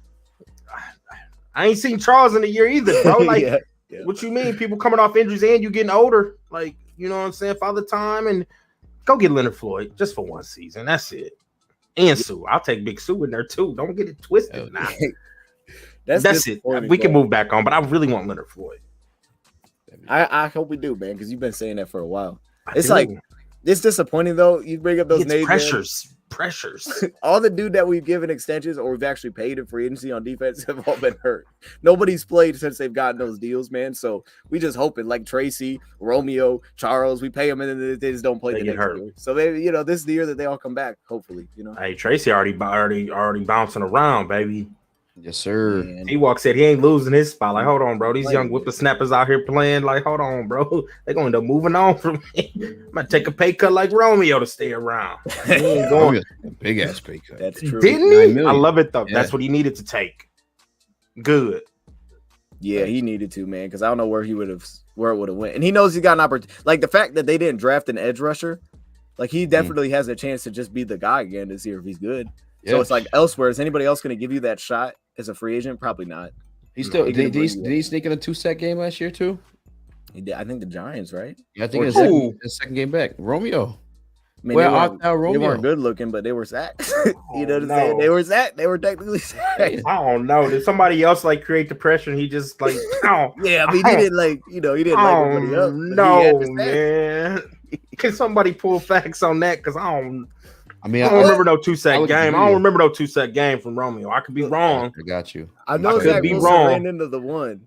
I need to see those sacks too. Like, I don't know if he jumped on the pile late, got credit. He got credit for it. Like, I don't know, man. Leonard Floyd in his second game back against the Jets. There you go. Bada boom, bada bang. I mean, they had Dan Skimper at offensive tackle. No, we got Dan Skipper. They had Dan Skipper for a game. Like, yeah, he got 2 sacks against Skipper. Oh, no. Cool. Man, look, man. That's a motherfucker we need to cut. I'm sorry. I don't. Go ahead, man. Let's get back on track. He just took a pay cut. Skipper? Oh, Skipper. I thought you talking about. My bad. Like, no, he cool. He took a pay cut. No, Romeo could play because I remember, 2-3 years ago he was balling for it. I'm talking Dan Skipper. I thought you was talking about Skipper. Like, what? Man, let's move on, man. Watching the Jets highlights, man. I really hope Gibbs is at least Swift because healthy Swift is our cold. I don't care what no one says. He said, "What about Matt Nelson? Matt Nelson ain't on the roster, is he?" No, he is. He got resigned. Oh my gosh, that's what I be trusting them. I be trusting Holmes, but sometimes I just don't get how you bring back Matt Nelson and Skipper, dog. Like, there's nothing you could do to tell me that these boys, bro. There's better offensive linemen out there. Skipper straight and limited action. There's better low budget offensive linemen out there. I was just looking at it the other night. There's some couple dogs out. Like, no, bro. I'll go get Riley Reef. Nah, he's signed. Riley Reef signed. I threw a name out there. I go get Riley Reef before I put in Matt Nelson and Dan Skipper, bro. Bro, it's tough, man. It's tough, man. I guess it's just that tough to find tackles, man. No one gives them up. How about that though? We move on to the. By the way, real quick, I love the Hendon Hooker pick, man. I did too. The fact that they were able to move back twice was nasty because this basically gave us Broderick Martin because they were able to get extra picks, man. So Broderick Martin, defensive tackle, Western Kentucky. They traded back in from the 4th round. Let me figure out how to get this. There we go. Trade back in from the 4th round, man. And we don't have to spend as much time on these picks. If y'all don't have as many thoughts on them, that's cool. But if you guys have any thoughts on Broderick Martin, I think the main topic here should be more so the fact that they took a DT at this spot. Now I'm like, I got a question. Yeah, ask a question. Go ahead. Is he? Because we gave up a lot of draft capital to get this kid. He's a big body plugger.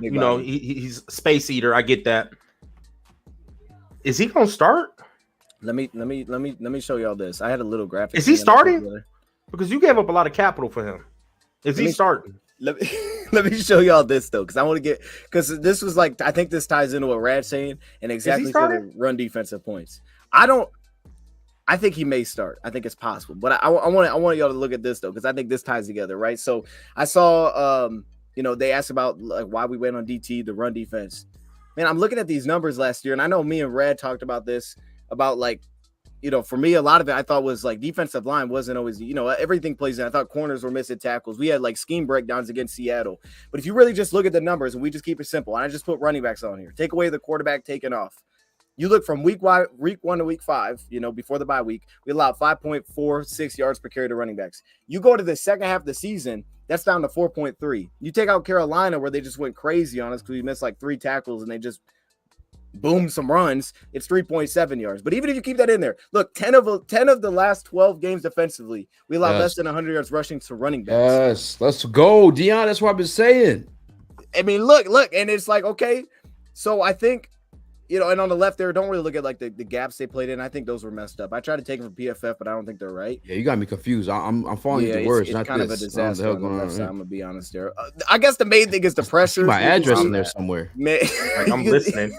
I was trying to keep up with the thing on the screen. I couldn't left really. Side is a little, but I get it. I get what you're saying. But you can see the pressures and stuff there. Benito Jones, we know that dude's a dog. I think this was like this was a need pick. I think. Like if you look at the Lions defense last year, we know Aleem played a lot to 3, and I think he's going to stick there. It sounds like he's slimming down. Isaiah Buggs, if you look, Isaiah Buggs played there when Benito Jones came in. I liked Buggs. They needed a nose. I think they needed a nose with size because Buggs played the 3 when Benito came in. They needed a guy to rotate with Benito. Benito Jones was nice, but they didn't have a number 2 to flip with Benito. Like if I asked you right now, name the Lions defensive tackles currently on the roster. Levi, Buggs, Aleem, and Benito. That's okay, but now name how many of those dudes are nose tackles. Benito. That's it. So that's why I think this was like a huge need that they just try to plug a guy that plays a little bit more through the A gap. And that's what you say. He's 330 pounds. He tested and he played at like 337 in Western Kentucky. So I feel like this was like plugging that need, and he may become a starter. He's got crazy length and all those things that, Benito's still like more of kind of like just an explosive piece on the inside. But if you look like when Aleem McNeil's in the game, Buggs has to kind of go out of his way to play a little bit more of the nose tack role at 295. Right. And then when Buggs is in and Aleem comes out, then they put Benito there. So I think they just needed a guy to kind of be that piece. And I showed those stats because they talk about the run defense being so bad. Like, I don't think it's that far off. And if you even looked at the whole thing, like we're just talking about us drafting the linebacker, right? What is the position that the Lions, if you look at the positions Lions have addressed in the 2 years Brad Holmes has drafted, D-line, Pascal, Levi, and I think you're banking on hoping that Levi comes back and is healthy. Levi, Aleem McNeil, like you put a ton of resources in defensive line. Broderick Martin this year. Linebacker has not been hit heavy. You hit Derek Barnes round 4. You say he's going to be the Mike. He never started. Malcolm Rodriguez was a 6th round pick. And you signed Alex Anzalone, who I think played a bigger role than they initially thought. Now I think he's going to continue to play a big role. Defensive back, at cornerback, like you finally hit, that slot position that they never were able to find. Last year was like Will Harris is kind of playing that spot. And then at cornerback, it's Jerry Jacobs, but you went in free agency and spent money. So I feel like this year was the first year they kind of went outside of what they've went. And they said, look, we're going to trust the guys that we've drafted on the D-line. Let's build outside of that. Shout out to my man. Appreciate you coming in here. Anyway, thoughts on the Broderick Martin pick, man? You guys got any thoughts on that one? I think it's another, roto piece. I think after the Brise pick is a minute before the other defensive tackles were taken. Javon Dexter went there too. I may have capped him a little bit, but I really do wish they kind of addressed the defensive tackle situation a little bit sooner. But I mean, look, at everything you point out is true. That's something I peeped too. Shout out to CBS Sports. Providing numbers on those ones. The Lions played really well on the run against running backs, and they won games. Every single game they won too. They had a turnover in. So the defense is actually like a lot better than I think people gave them credit for. And I think Jack Campbell's an upgrade on that defense. You obviously have the upgrades they did in free agency. So, like, I'm not expecting too much out of Broderick Martin. Obviously, Brad traded up a bunch of capital to go get him. So maybe he becomes something, but that's what I was wondering. Do y'all think he's about to come in and be a starter? Because I don't think so. You gave up a lot of capital for him. Because I when I watch him too, how do you feel about this too? I know you guys watch it. Like, do you feel like he stands like a little high? He stands up completely soon as he fires off. He stands up. He don't fire out. He stands up. He's 6'4". He sheds. He does shed.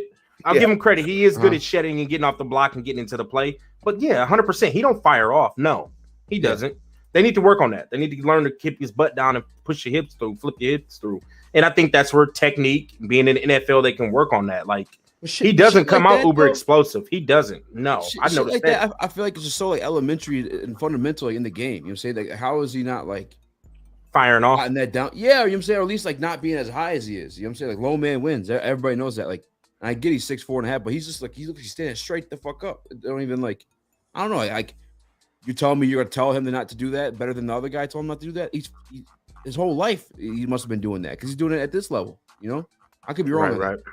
No, you right. He doesn't fire off. I noticed that instantly. Like, man, he stands straight up. He don't get moved much. He don't get moved. I'll give him that. Yeah. But it's like, bro, if you could fire all that body mass and fire off with it, like, yeah, you could be on the other side of the line of scrimmage. But I did notice he's good with his hands and he does shed blocks well. He gets into the play. Yeah. But no, you are 100% right. He stands straight up. Said Hut, he's standing up. And it's like, big dog. Yeah. Like, big fella. But you got to give him credit, though. He wins a lot at the line, though. Like, he does. But he's dominant in Western Kentucky. Like, who do they play? He does. Well, I'll say this because that's I don't know who Western. If you watch him play the Shrine Bowl, if you don't watch him play at all, just watch him play in the Shrine Bowl. Okay. He's lighting up their center in there. He's lighting them up. And now, I think, go ahead. Do you know who the center was at the Shrine Bowl? He was a very small school center. But he was lighting them up though. I think it was a D2 school, but he was lighting the dude up. He get drafted. Like it was. I'm not trying to I'm not trying to shit on him. I'm trying to figure out like the level of competition. Like, I get it. You want to know who he's playing against? Yeah. Was he going against Frank Ragnow or was he playing against? I could go play against some 8th graders and look like fucking Dominic Sue. You know what I'm saying? I get what you said. But like you do, like he did step up his competition. I think through his transfer. And then he did have his best season with Western Kentucky this past year. And then on top of that, like I think the hand usage, the hand quickness that he shows can translate like that, and obviously the length, all the measurables is something that you don't get from a dude that big. So the fact that he's been able to stand in there and play that role, play both gaps and be successful at it, I think that's something that you want to believe that can translate. But I think Rad hit on it, like the way that he plays. That dude plays hard, man. He plays like there's something wrong with him a little bit. Like the ball. Like when I noticed he don't make the play, he's bad, bro. He's smacking the ground and stuff. So it's like, okay, I can see how that's a defensive tackle. I threw this up for you, Easy. Yeah, I threw this up for you, Easy. You talk about how the defense wasn't as bad, man. Those were the numbers from week 9 on. And I showed this all the time, but it was pretty nice. Yeah, man. Like people look at the end of the season numbers, which mind you too, like the Lions had like the youngest team in like the last 15 years, if I'm not mistaken, like top to bottom. Like a fucking course. They're gonna take a minute to get their feet underneath them. On top of AG changing the scheme, they changed it again after the bye week. Like, bro, it was gonna take some time, man. I don't know. Like people tried to fire Aaron Glenn. I was like, you guys realize there's only 2 guys that were on this defense from last year, right? And like the rest of the guys are like either in the first or second year. Like, you gotta chill out. That shit was driving me crazy. Man, all right. You guys have any more thoughts, man, on Martin? Or you guys want to keep moving?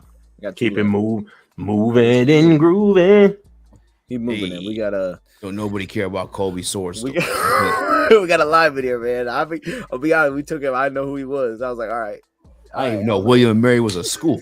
I'm saying, bro. I was getting pranked right now. But he was all-time right tackle. Back to the Shrine Bowl, he played guard. I guess through practices, he played some center as well. Yeah, but I bring him up just real quick, like because it was kind of something I touched on, like how everybody bringing is like zone lineman. Yeah, that's what Colby was at William Mary, like all zone scheme, cut off blocks, like just super athletic. And he probably will move to guard because of his lack of length. For sure. Now I have a question. Was Easy's boy there from UCLA with the mustachio? Yeah, Big Mafia. Was Mafia there? Could we have took Mafia? Because I don't know nothing. I wouldn't actually looked at some Mafia film after Easy. I'm like, no, he's actually kind of cool. Like, I mean, at that pick in the round 5-6, like, I just took him. Yeah. Or was Voorhees there from USC? He was. He went round 7 because he's out for the year. But that's cool. We don't need you this year because we got Glasgow. Well, hey, we might. We might. No, I'm not even going to speak that into existence. Yeah, because I think Voorhees. I think Voorhees from SC could be a starter in the NFL. That's why I was like, man, why we didn't take the kid that's just redshirt a year? And if things don't work out for our guards, contracts wise, we just plug in Voorhees. That's why I was like, when we took him, because I didn't know nothing about him. And I'm like, well, I think Voorhees is still here from SC. Like, let him sit a year because he's got starting caliber like potential. That's all. I don't know nothing about the kid. I ain't seen him play. But I was just like, man, why we ain't go get Mafia or Voorhees? Like, I guess Mafia went in the 4th round. Okay, see the big homie, fifth round. Big homie dog with the mustache. His teammate went before him. John Gaines went before him. But like what Deion said too, I guess like if we do want to talk about Kobe a little bit, is like the right tackle, the guard. I think is he tall, like 6 something, like 300 pounds? He's a big boy. He's got short arms and smaller hands. Yeah, and he likes to play Nirvana. That's what I learned about him too. Wait, what? He plays guitar. From the where he wasn't in the bathroom though. I think he was in a bedroom or something. He gonna be at the guard if they talking about his arm. Yeah. Like, and think about this way too. Yeah, the Detroit Lions outside of that one time, it was bad. It was real bad. But that guard spot was like constantly rotating. It felt like last year. Yeah, it was. Gosh, they were still able to perform though to a top 5 line at the end of the year. You know what I'm saying? Like, especially in the pass blocking. So like a right tackle moving inside, I always like that. I'm always a big fan of that. He's a bigger body guy, and like anybody almost worked there last year. Why can't this guy? I like it. And you have the commitments for him too. I mean, Skipper was there, Matt Nelson, like shit. Exactly. them bums could be there, shit. I hope me at right guard, dog. Like, honest to God, though, Dan Skipper never played guard in his life until that game. That was the first time he ever played guard. Yo, no, he had like the one good game, bro, and then I was telling Red that one. Remember after the game, I was like, Red, look, he didn't get off. Everybody has moved. Everybody did already been out their stance for 2 seconds. And in football, that's a long time, bro. Yo, he was still there. He was still in his stance, and I'm like, bro, like, how is this man got a contract, dog? He just must be a good. He's a good locker room guy. Something. He's a good culture fit. He's 6'10" playing guard, though. You got bro. Him and Matt Nelson. I don't see how they on the squad. I hope. Where's Logan Stenberg? Like, he was drafted high by the last regime. Yeah, that's been a miss, I guess. They didn't even go back to him. They tried him and like, all right, we done with that. They're getting all them jokers out of there from the last regime. It's crazy. All of them getting ghosted. Do you guys know how to say this dude's name? I think it's Antoine. Is it Antoine, ain't it? Yeah, okay. Antoine Green, wide receiver. Antoine Green. Bro, you guys got any thoughts? I was watching him a little more today. Go ahead, Easy, because I don't know much about Antoine Green. Let me watch. I mean, like I really make me a believer. Maybe this is on me for not doing like as much homework, and it's obviously 7 round picks. So like, who's doing like too much homework at 7 round picks? Dose of Deion, nerd. But because I don't know the dude. But I watched the highlights. Just simply the highlights. Yeah, grown man catches, man. Grown man catches against like a primo competition too. You know, just jumping up there and grabbing the ball. I don't know that Jared Goff's guy is gonna throw too many 50-50 balls or how comfortable we are with him throwing those. But like, Antoine Green's the guy's gonna catch him. And he can get you some space to even catch him before then too. I mean, I always do. No big deal. I heard it. I caught it. They might not have caught it, but I've been catching it all show. It's all real. What's up? I like Antoine Green a lot though. I think he could be a guy. I'm like, was A.T. Perry there though? No. He went right before. Oh, something. Yeah. Okay. I'm like, was A.T. Perry there? Because I seen A.T. Perry went late. Yeah, he did. I was surprised.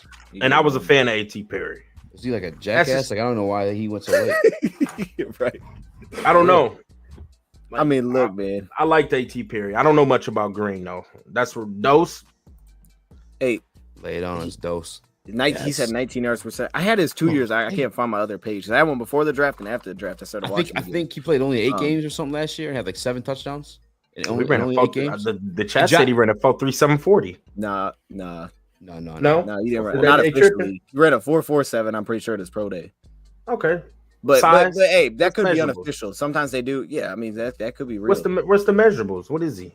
I got the measurable right here, man. 6'1", 6016, so 6'1.5", 200 pounds, 32 1/8 inch arms, 33.5 inch vert. He ran a 6.993 cone drill, and then a 4.4740. That vert though. That vert's not beautiful. No, it's not. It's that vert. I thought he was. I thought he was just. I was waiting to hear that. I thought he was more fluid, smooth, more deceptive. Okay. Like I'm telling you, like the first game I went through with Notre Dame, he just lit him up. I think he had 3 times he ran right by the corner, and he does that all the time. Super deceptive. Someone said Chark light. Like he's gonna. I don't know. Like Kenny Galladay light. Kenny Galladay, I like that. He's aggressive. Hell nah. Kenny Galladay cannot run up. Kenny Galladay wasn't burning nobody. This is true. Kenny Galladay was a 50 ball. That was Kenny Galladay's game. Listen, Yeah. If you listen to Brad Holmes talk about how he found him too, is like he was watching a tape on Josh Downs, and he kept, and just like Deion said, like he was, bro. I don't understand how this guy's a 7th round pick. That's where I'm at with it at this point. Like, the same way I felt about Malcolm last year. I was like, yo, how did Malcolm fall the 4th round? Like, true. Like I went to watch somebody else and saw like Malcolm was the one who popped up off the tape. That's flashing. Yeah, and then that's what Brad said happened with this guy. And Antoine Green was like, he went to go watch Josh Downs, and he went downstairs to Ray Agnew. He's like, "Are you watching this? Like, you see? I don't know what number he was, but number whatever." Yeah. He's like, "Yeah, I caught it too." Like, I don't know how this guy was. I don't know. How old is he, Deion? Is he 24 or something? Like, why did he fall? What's the catch? What's the catch? What is the catch? So he's a little bit on the older side. I don't know his exact age, actually. Okay. He said, is he 24? Real though. I mean, look, man, from what I've seen, I guess it's probably concerns about 3-level separation. It's probably concerns about him being able to consistently separate underneath. I mean, you do get some little things, but there's not a lot of. I didn't see a lot of route tree underneath. You know what I'm saying? So there's probably concerns about that. There's also probably concerns about some of the physicality through routes. Like you do see some of the press guys give him some trouble, I think. But he's super smooth, man. And I think there's like some real acceleration there off the line. He looked better against off coverage than press coverage. So I guess there could be concerns, but in today's NFL, like that's kind of how a lot of teams play. And then also I thought there were some ugly drops in there. But even there's some run after catch too. There's some run after catch too, man. Like I didn't expect that either. I thought he's smooth, man. He's smooth right now. So for what we need, like he's perfect. Easy, you hit it, man. The guy's got size. He's big. He's fast. And if you watch, like my man said, 19 yards per catch. That's what he is. Like he's gonna take the top off. So for what we need without having J-Mo, that's an opportunity. 7th round picks, getting opportunities. He's got a legit opportunity to come in and make play the team because there's missing guys. Love it. Oh, Love amen. Yeah, and like the highlights too. Like he's making like grown man catches on these dudes. And I know North Carolina's not like a blue chip like football program, but they play respectable schools. You know what I'm saying? 100%. I get it. You in the ACC. I like it a lot. You know, it's a good question, Red. I just thought of this. Where was he at when Sam Howell's receiving core went like this last year? Because he was on the team. I haven't dug into that, but I'm just saying. That's a very good question. You remember that? I think he was hurt actually. Because we watched a lot of film on Sam Howell, and I ain't really. Where was it? That was a really good question, bro. That's true because we was, I like Sam Howell, and look, now you about to get a chance to start. Told y'all Sam Howell's the truth, man. I'm trying to tell you, like we're gonna see this year. I was a fan of Sam Howell. I was. But I don't know. He had that's a good question. 12 yards and 5 touchdowns. Really? And he was already there that would have been his 4th year, I believe. There. Yeah, 1, 2, 3, 4. Yeah. So I mean, he could be a late bloomer too. I mean, that's a part of it, right? If like, from this, I guess from the sky side, if he's older and he's a late bloomer, like that could be something that's like, oh, where was he? You know what I'm saying? Like, where was that at? But it's not bad for 7th round because that big, that fast. I mean, this draft didn't even have guys like that.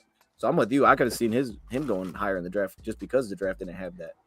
I mean, overall, that was like my takeaway was exactly this clip. Let me can we grade the draft? Yes. I apologize. Can we grade it? Can we grade it? Can we grade it? 14. Man, who gives a shit? Really, we got him. We got him. That's how I felt about the whole draft, man. It was like, who cares if we took it? If you look at the full board, you know what I'm saying? You look at all the draft pick.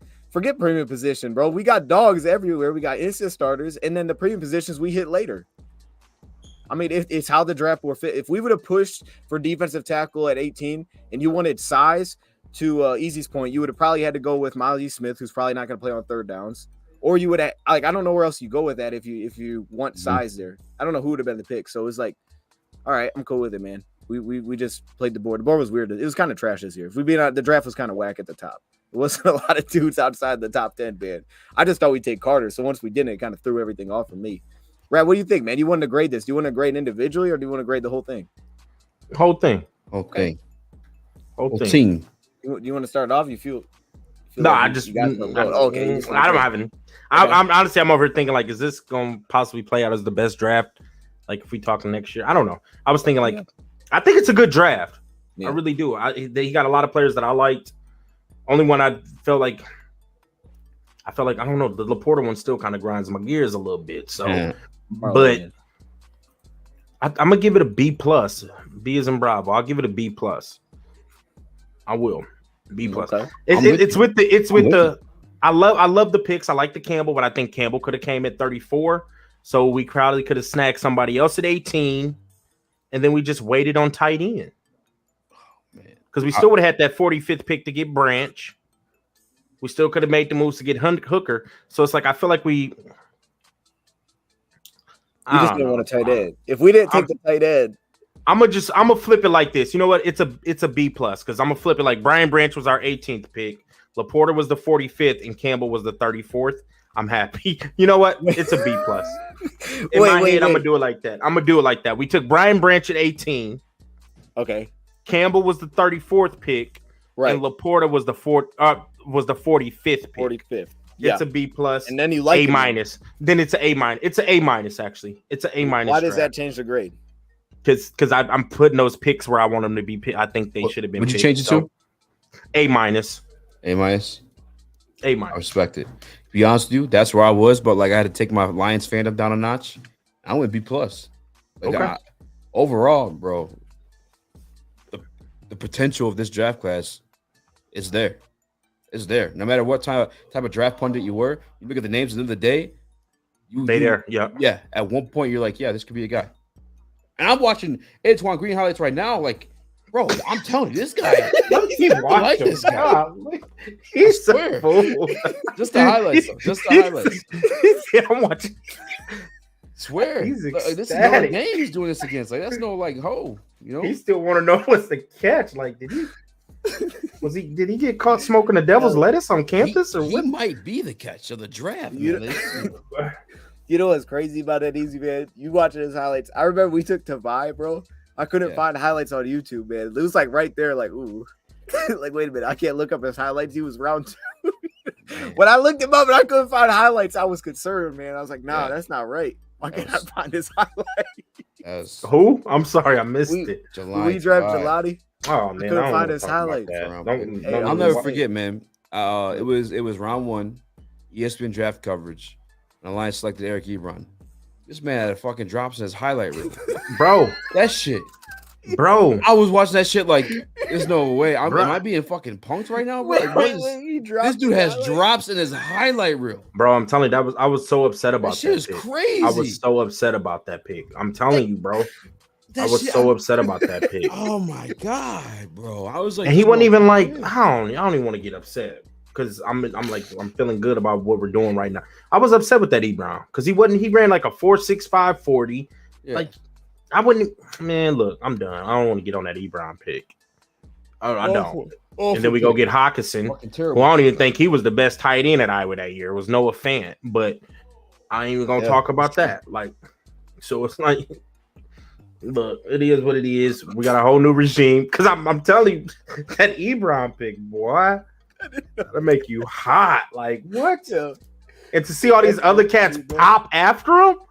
Like, hold on, bro. Like, it's even more upsetting.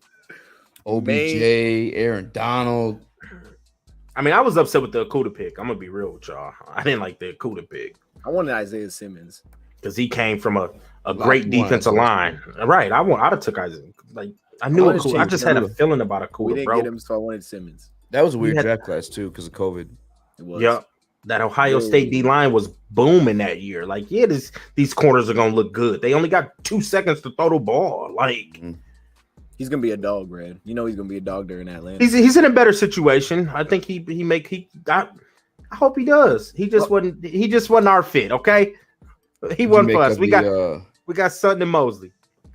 What do you guys think of Devon Witherspoon going forward?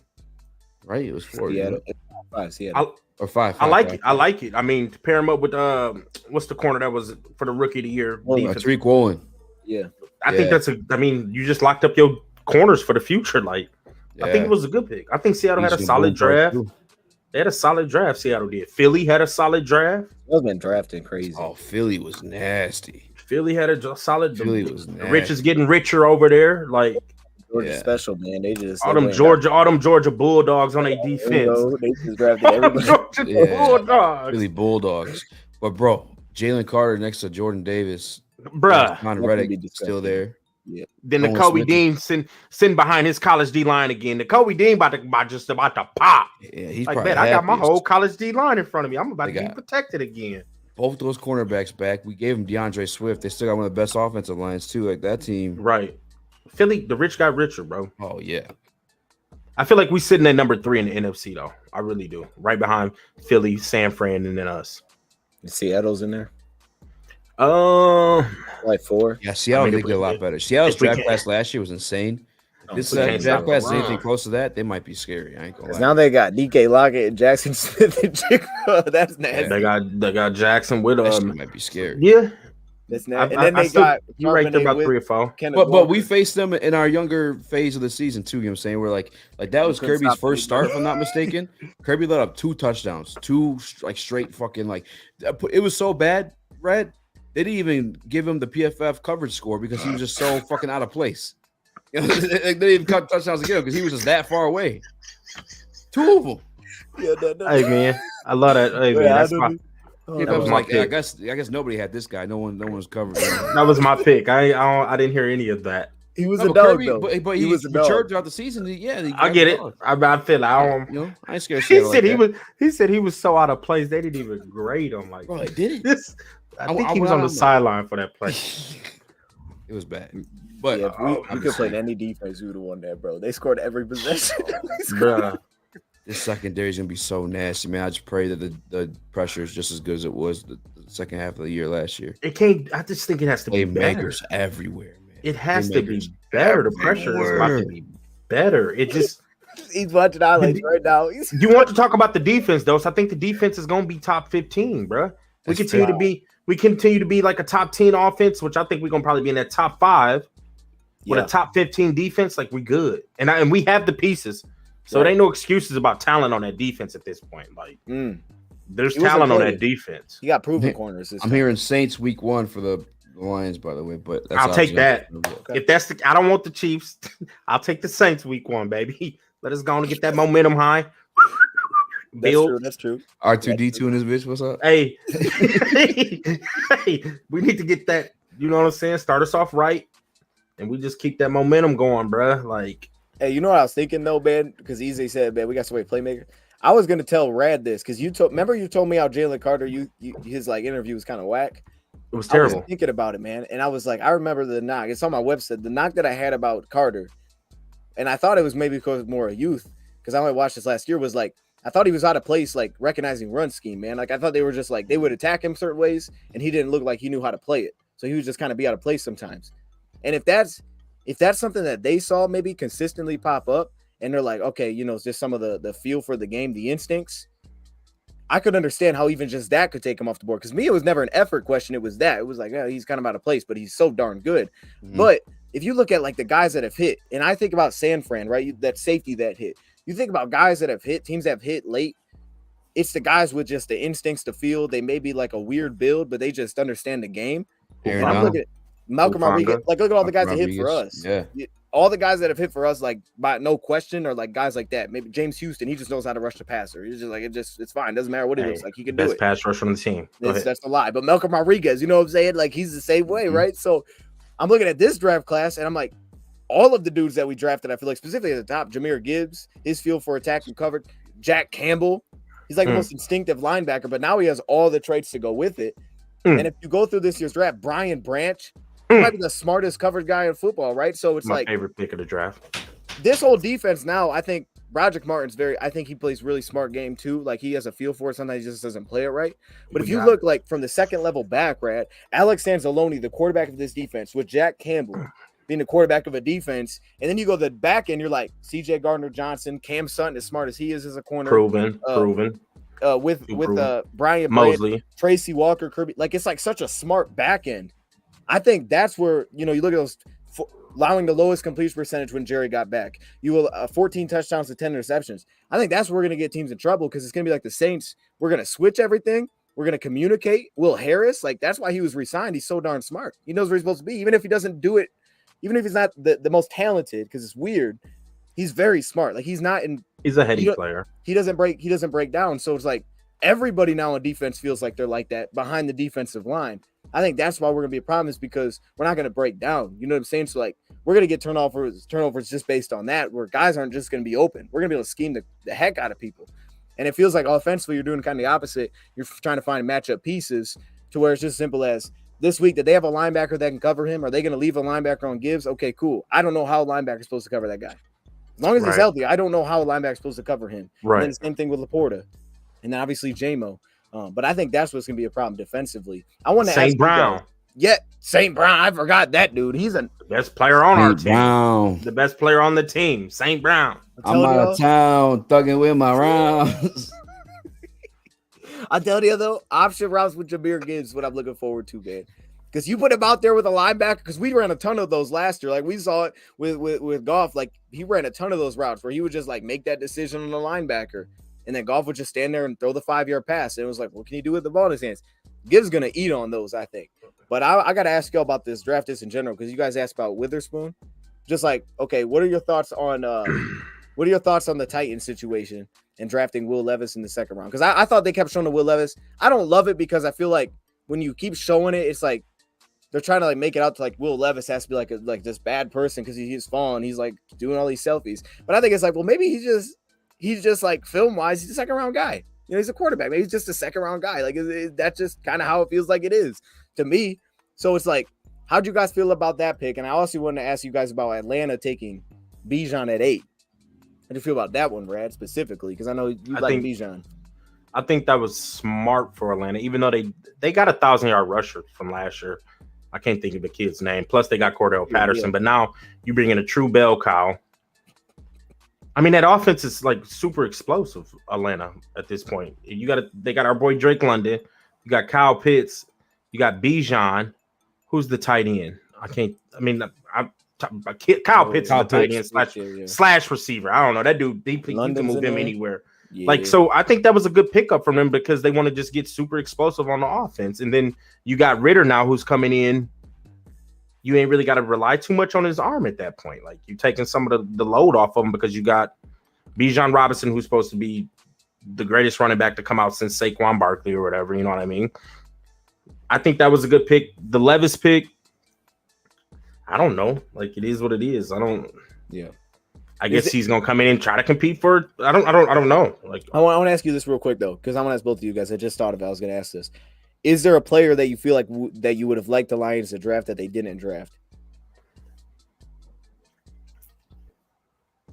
Jalen Carter. I look at we talking about the playmakers and the back half of his defense. I don't care what he's looking at in run scheme. He's getting double teamed either way. He's a fucking man for the human being. Yeah. And on top of that, in pass situations, getting double teamed in those situations too. Aiden Hudson, 8.5 sacks last year? Fucking look pretty damn good as an edge rusher. James Houston, just as many and a quarter of the play. Like if you had Jalen Carter in the middle of that, rushing the quarterback, and they're just rushing throws, and a secondary full of straight demons, bro. DJ, who led the league last year in interceptions.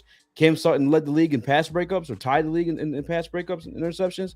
And then Mosley, obviously, with his high upside with him, we don't know what he's going to be for sure. And then beyond Mosley, I think we're being very, very disrespectful to seatbelt Jerry Jacobs. As a backfield. Oh, my God. And I bring up Kirby Joseph either, bro. Like, that's a backfield full of playmakers. That secondary is like demons back there. Jalen Carter, bro, rushing the quarterback and I would rush him and throwing that ball a little bit early. That ball's coming back. I'm a piggyback. It is Jalen Carter. I think we should have took him at 6. Mosley's gonna be our best corner. I'm saying it right now. Watch, okay. Mosley's a dog, bro. Mosley's a dog. My boy Naylor put me on to him. He's a dog. I guess he ain't gave up a touchdown in like 16 games. So I'm a rock with that. I gotta say it. It's Jalen Carter. I think we should have took him at 6. Then you move up to go get. See that. We just don't. If we take Jalen Carter, we don't end up with LaPorta. I feel like I'm just gonna be real with you. You take Carter, bam. I know I'm on LaPorta's neck because it's a tight end. No. But that's just how it works, bro. Like you take Carter there. If Gibbs is our guy, you take one of them seconds, move up to go get. You give up the 18th and one of them seconds to go get Buddy at 12, Gibbs at 12. We don't end up with LaPorta, and we still get Branch at 45. That's just. But then we don't have a tight end. We don't have a tight end. That's just how it works. We do have a tight end. Wait, hold up. We said James Mitchell and Brock Wright. Tight end touchdowns last year. We got Brock Wright. We could have continued to do tight end by committee. Let's be real, like not thinking about it. Let's be real though. Let's be real. It's Carter. Hold up, Carter. Y'all watch the game now. I understand the box score, easy, but let's take a step back for a second. Let's be real. Okay. These tight ends now, the touchdowns that they have.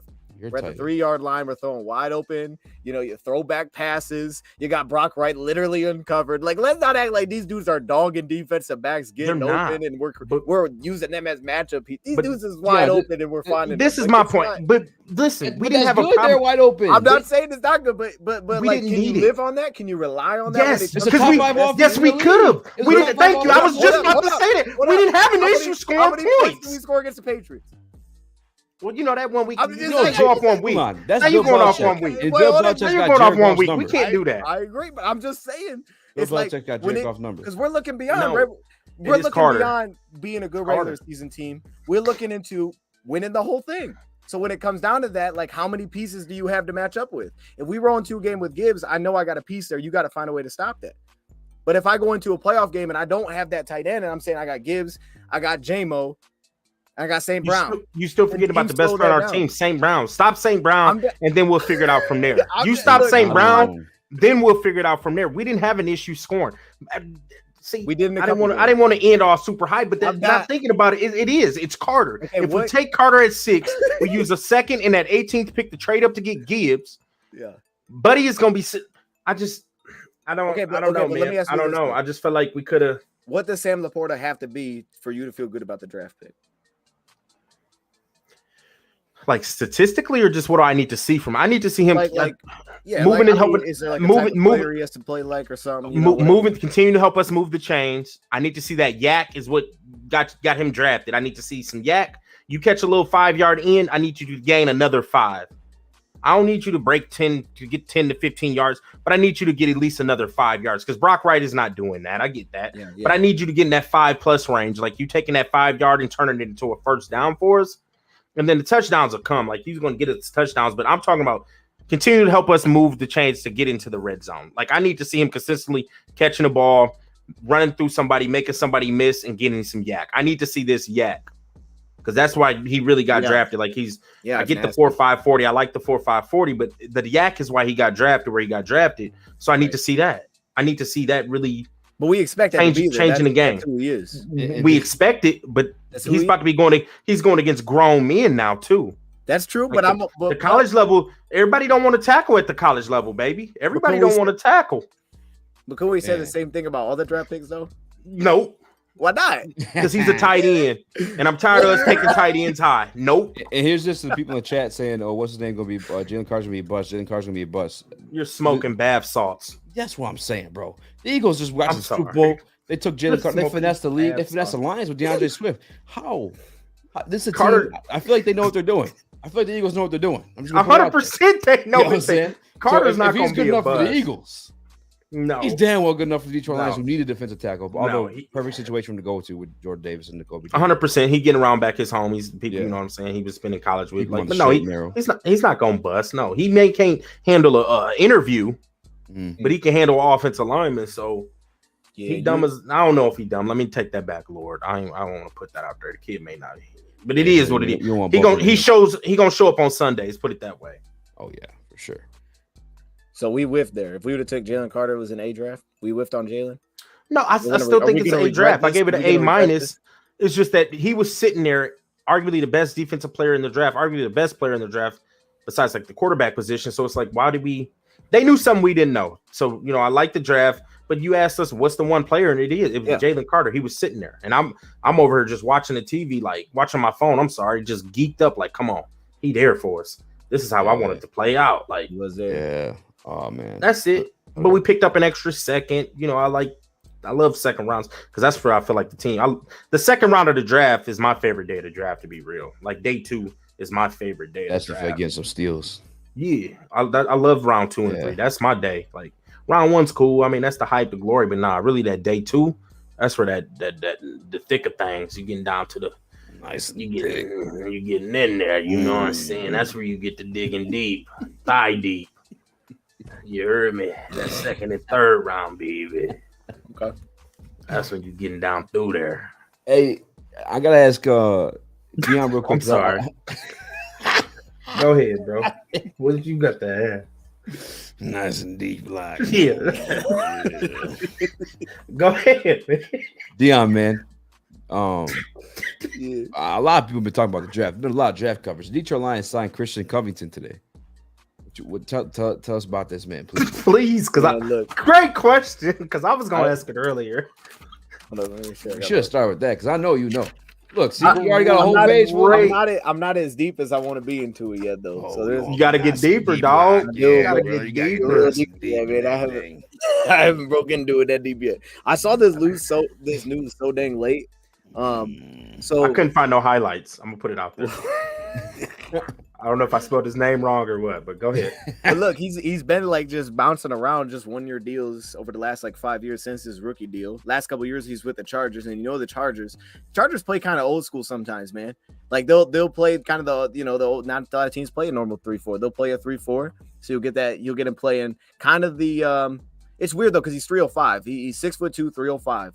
So he kind of gets me into the category of like an Isaiah Buggs in terms of his build. So I think if you're looking at moving a guy like Aleem McNeil playing more 3, he kind of fits into that. But then he's also has the reps as like the 4-eye, you know what I'm saying, playing in a little bit more of that style of defense. But he's been kind of like middling across the board. He's got long arms, big hands. Let me see what I wrote here. He's a little bit on the other side. He's 29 years old. He's got 97 strength on Madden. He's got 97 strength on Madden. No, they said he's strong on Madden. I don't know his strength. I don't know. Well, look, man, he's pretty quick off the ball. Let me see if I had his stats. I don't have his stats here. No, I don't got his stats. Let me see. So yeah, he was drafted by Houston in the 6th round out of Rice. Then he went to make the team. He went to the Bengals. Like he's been a rotational back. If the Texans let you go, you're not making the team, dog. No, he was let go by the Chargers. He was let walk by the Chargers, but he was. So what happened with the Texans? Because he wasn't re-signed. Okay, so you're bad. You're bad. Well, he was a 6th round pick. You know, you're bad. He had to deal with an injury. He missed a lot of last season. Mm-hmm. He'll probably come in. I think he'll come in and try to compete for a backup role with the UDFAs. We signed a lot of UDFAs with similar builds. Right. He'll probably go to a 3 technique and he'll compete. This is like the Garrett Griffith pick. He's not that good.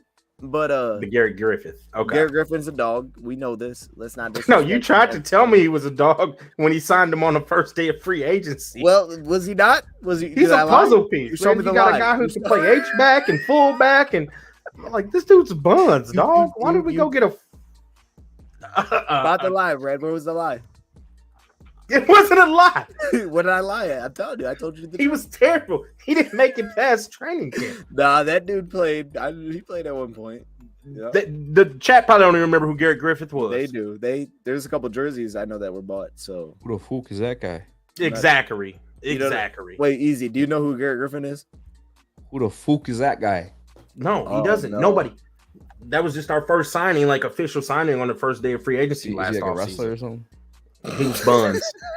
He might be in the WWE now. I don't know who he played for. Might end up like The Rock. Look, the chat don't remember him. Look, they remember. They remember that dog. Remember? Y'all hate, bro. He was in the military, so you know he missed like Andre Carter. I'll tell you one thing though. From the little bit of highlights I got to see from this dude, it was like the Kaminsky type a little bit, but I can't guarantee that too much. It's a rotation piece, probably. Yeah, I don't know if he makes it. I mean, like we got some good. Like 300 pounds of pure muscle too. Look fucking. He do have that filled out frame well, man. He don't look wide. He's really built well. Yeah. Double pause, both of y'all. Dick. I don't know, man. I'll have a full thing on tomorrow, man. I haven't got that deep into it. I'm gonna be honest with you, man. I've only went through 2 games, so it's kind of like I saw the news late, and we had this show, man. So. And what's up? Anybody heard anything about Levi? He's at OTAs, right? I mean, not OTAs. Yeah, he's at OTAs. Is he moving? Is he doing drills though, like T-Walk? No, he's just rehabbing. He's just rehabbing. Oh, great. Yeah. Still, dog, it's been 2 weeks. Rad likes 2nd round. I gotta be honest. Brad Holmes 2nd round picks. You know, hold on. He'll be all right. Hold on. Josh was cool. Josh Levi was Levi had good film, bro. Like, oh, for sure. I was super high on Levi coming out. Yeah. Let's think about this. What? Go look at his Washington film. Go look at that. No. I was trolling. I'm really just trolling. He was cool coming out, so I see. Oh yeah, Levi. He was that. Levi's a dog. A healthy Levi's a dog. I can't. We just gotta see it. Levi had 3 pressures in 2021. Bro, in his first professional interview, he's like, "Yeah, I just can't wait to go out there and whoop somebody's ass." Like, that's true. You know what I'm saying? That's a dog. It's an injury. You can't predict. I mean, sometimes credit to him though, man. It sounds like he's like fighting back. Like he didn't just kind of like, oh man, this was a wash. I'll tell you this: cutting Levi. No, he's not. The only picks of Brad Holmes that like weren't like were injuries. That's it. Or 7th rounds. We fit on everything outside of injuries or 7th rounds. Chase Lucas, I ain't gave up on Chase Lucas either. 7th round. Yeah, boy. I like him. Help me out here. Iffy Malawu. There you go. Malawu. Iffy Malawu. I knew who he was thinking about because I don't even know if he's gonna make the roster. Yeah, I don't know this year. You know what I'm saying? Iffy. Shit, that's the only one so far. I'm really like. He's a safety now. He's a safety now. I'd probably move him back to corner, dog. I don't know, man. We thought they too much size and speed. Not to like safety's even more dangerous for him now. He might need to go back to corner. Branch, deep at safety. DJ, Tracy's back. Joseph, and then Kirby. Yeah, like safety. Wait. What was the first name you said? Branch.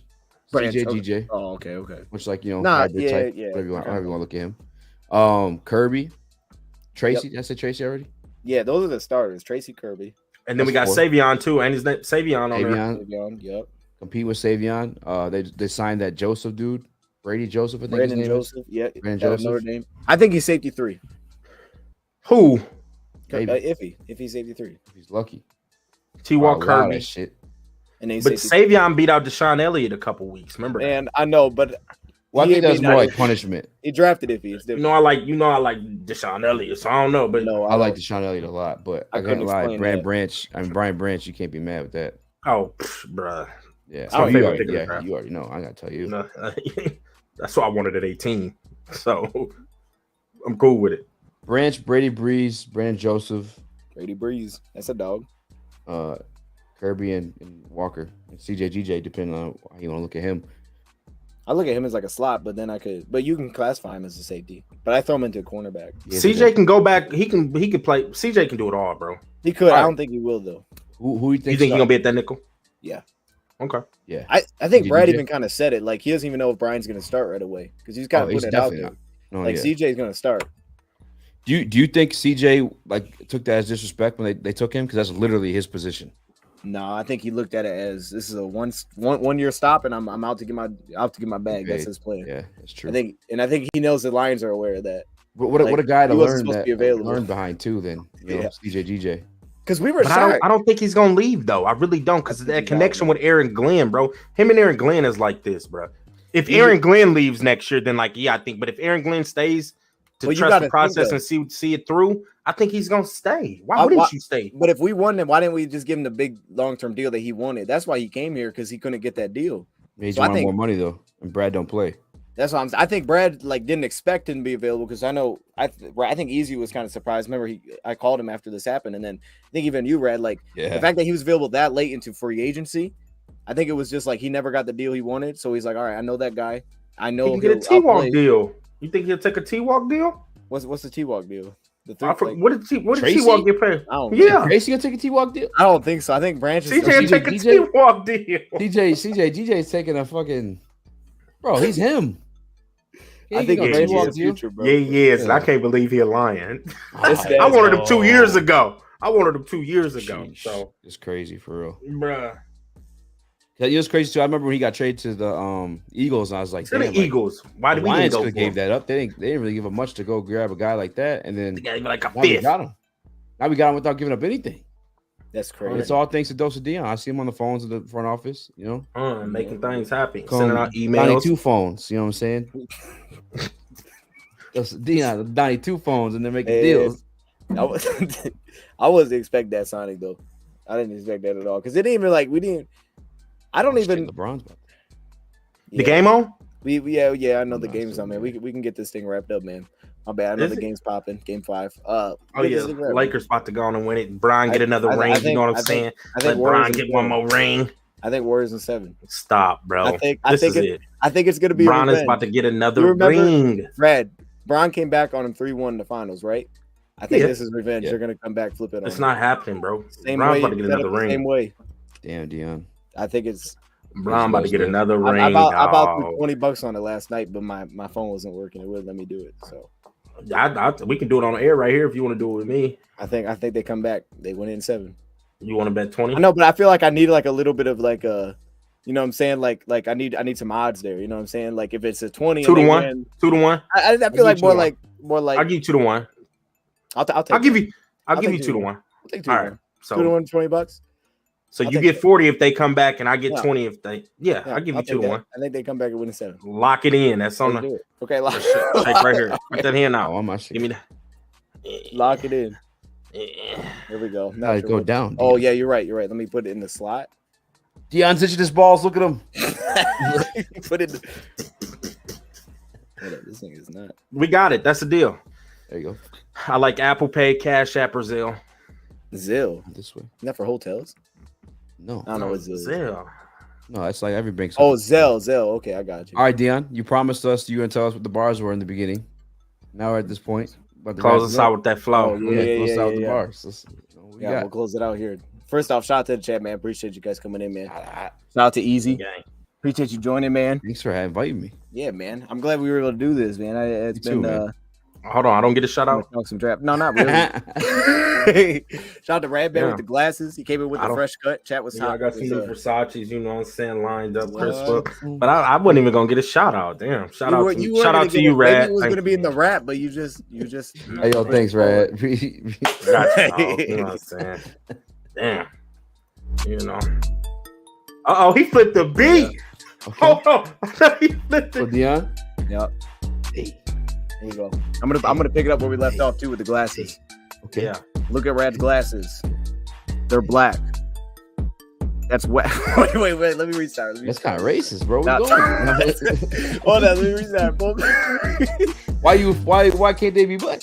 Well, I mean, look, I my glasses are blue, so it's just one of those things. You know what I'm saying? All right, run it back. Here we go. I got to get a better launch point. You know what I'm saying? Hey. Okay. Hey. We're live this time. Rad, guess what time it is? It's 10:08. Okay, we're here. Guess what? I got Clay downstairs. Make Play-Doh. Nope. Not Play-Doh. Hold up. Don't laugh, yo. This is about to be fire. You ain't never heard nothing like this before. Yeah. Because it's fire. You can't hear fire, can you? Fire. Or can you? Can't you? Ooh. Okay. This is the solo. You hear the solo? Dose of What? Dion 2.0. Okay. Closing out the show with the MF and flow. You know he with the bros. My man down below. That's Rad. He bad. Even got it tagged. Yeah. Gotta go and watch the and go. It's time to close the show. Yeah. Go to dispo. My tires flat. Oh, tires pressure is low. You gotta end it. You gotta end it, bro. You put the hat on like you gotta. The story. I didn't know. You gotta end it now. You threw the hat over the camera, everything. Like, come on, you supposed to end it. Hit the button. I don't know what. Hurry up.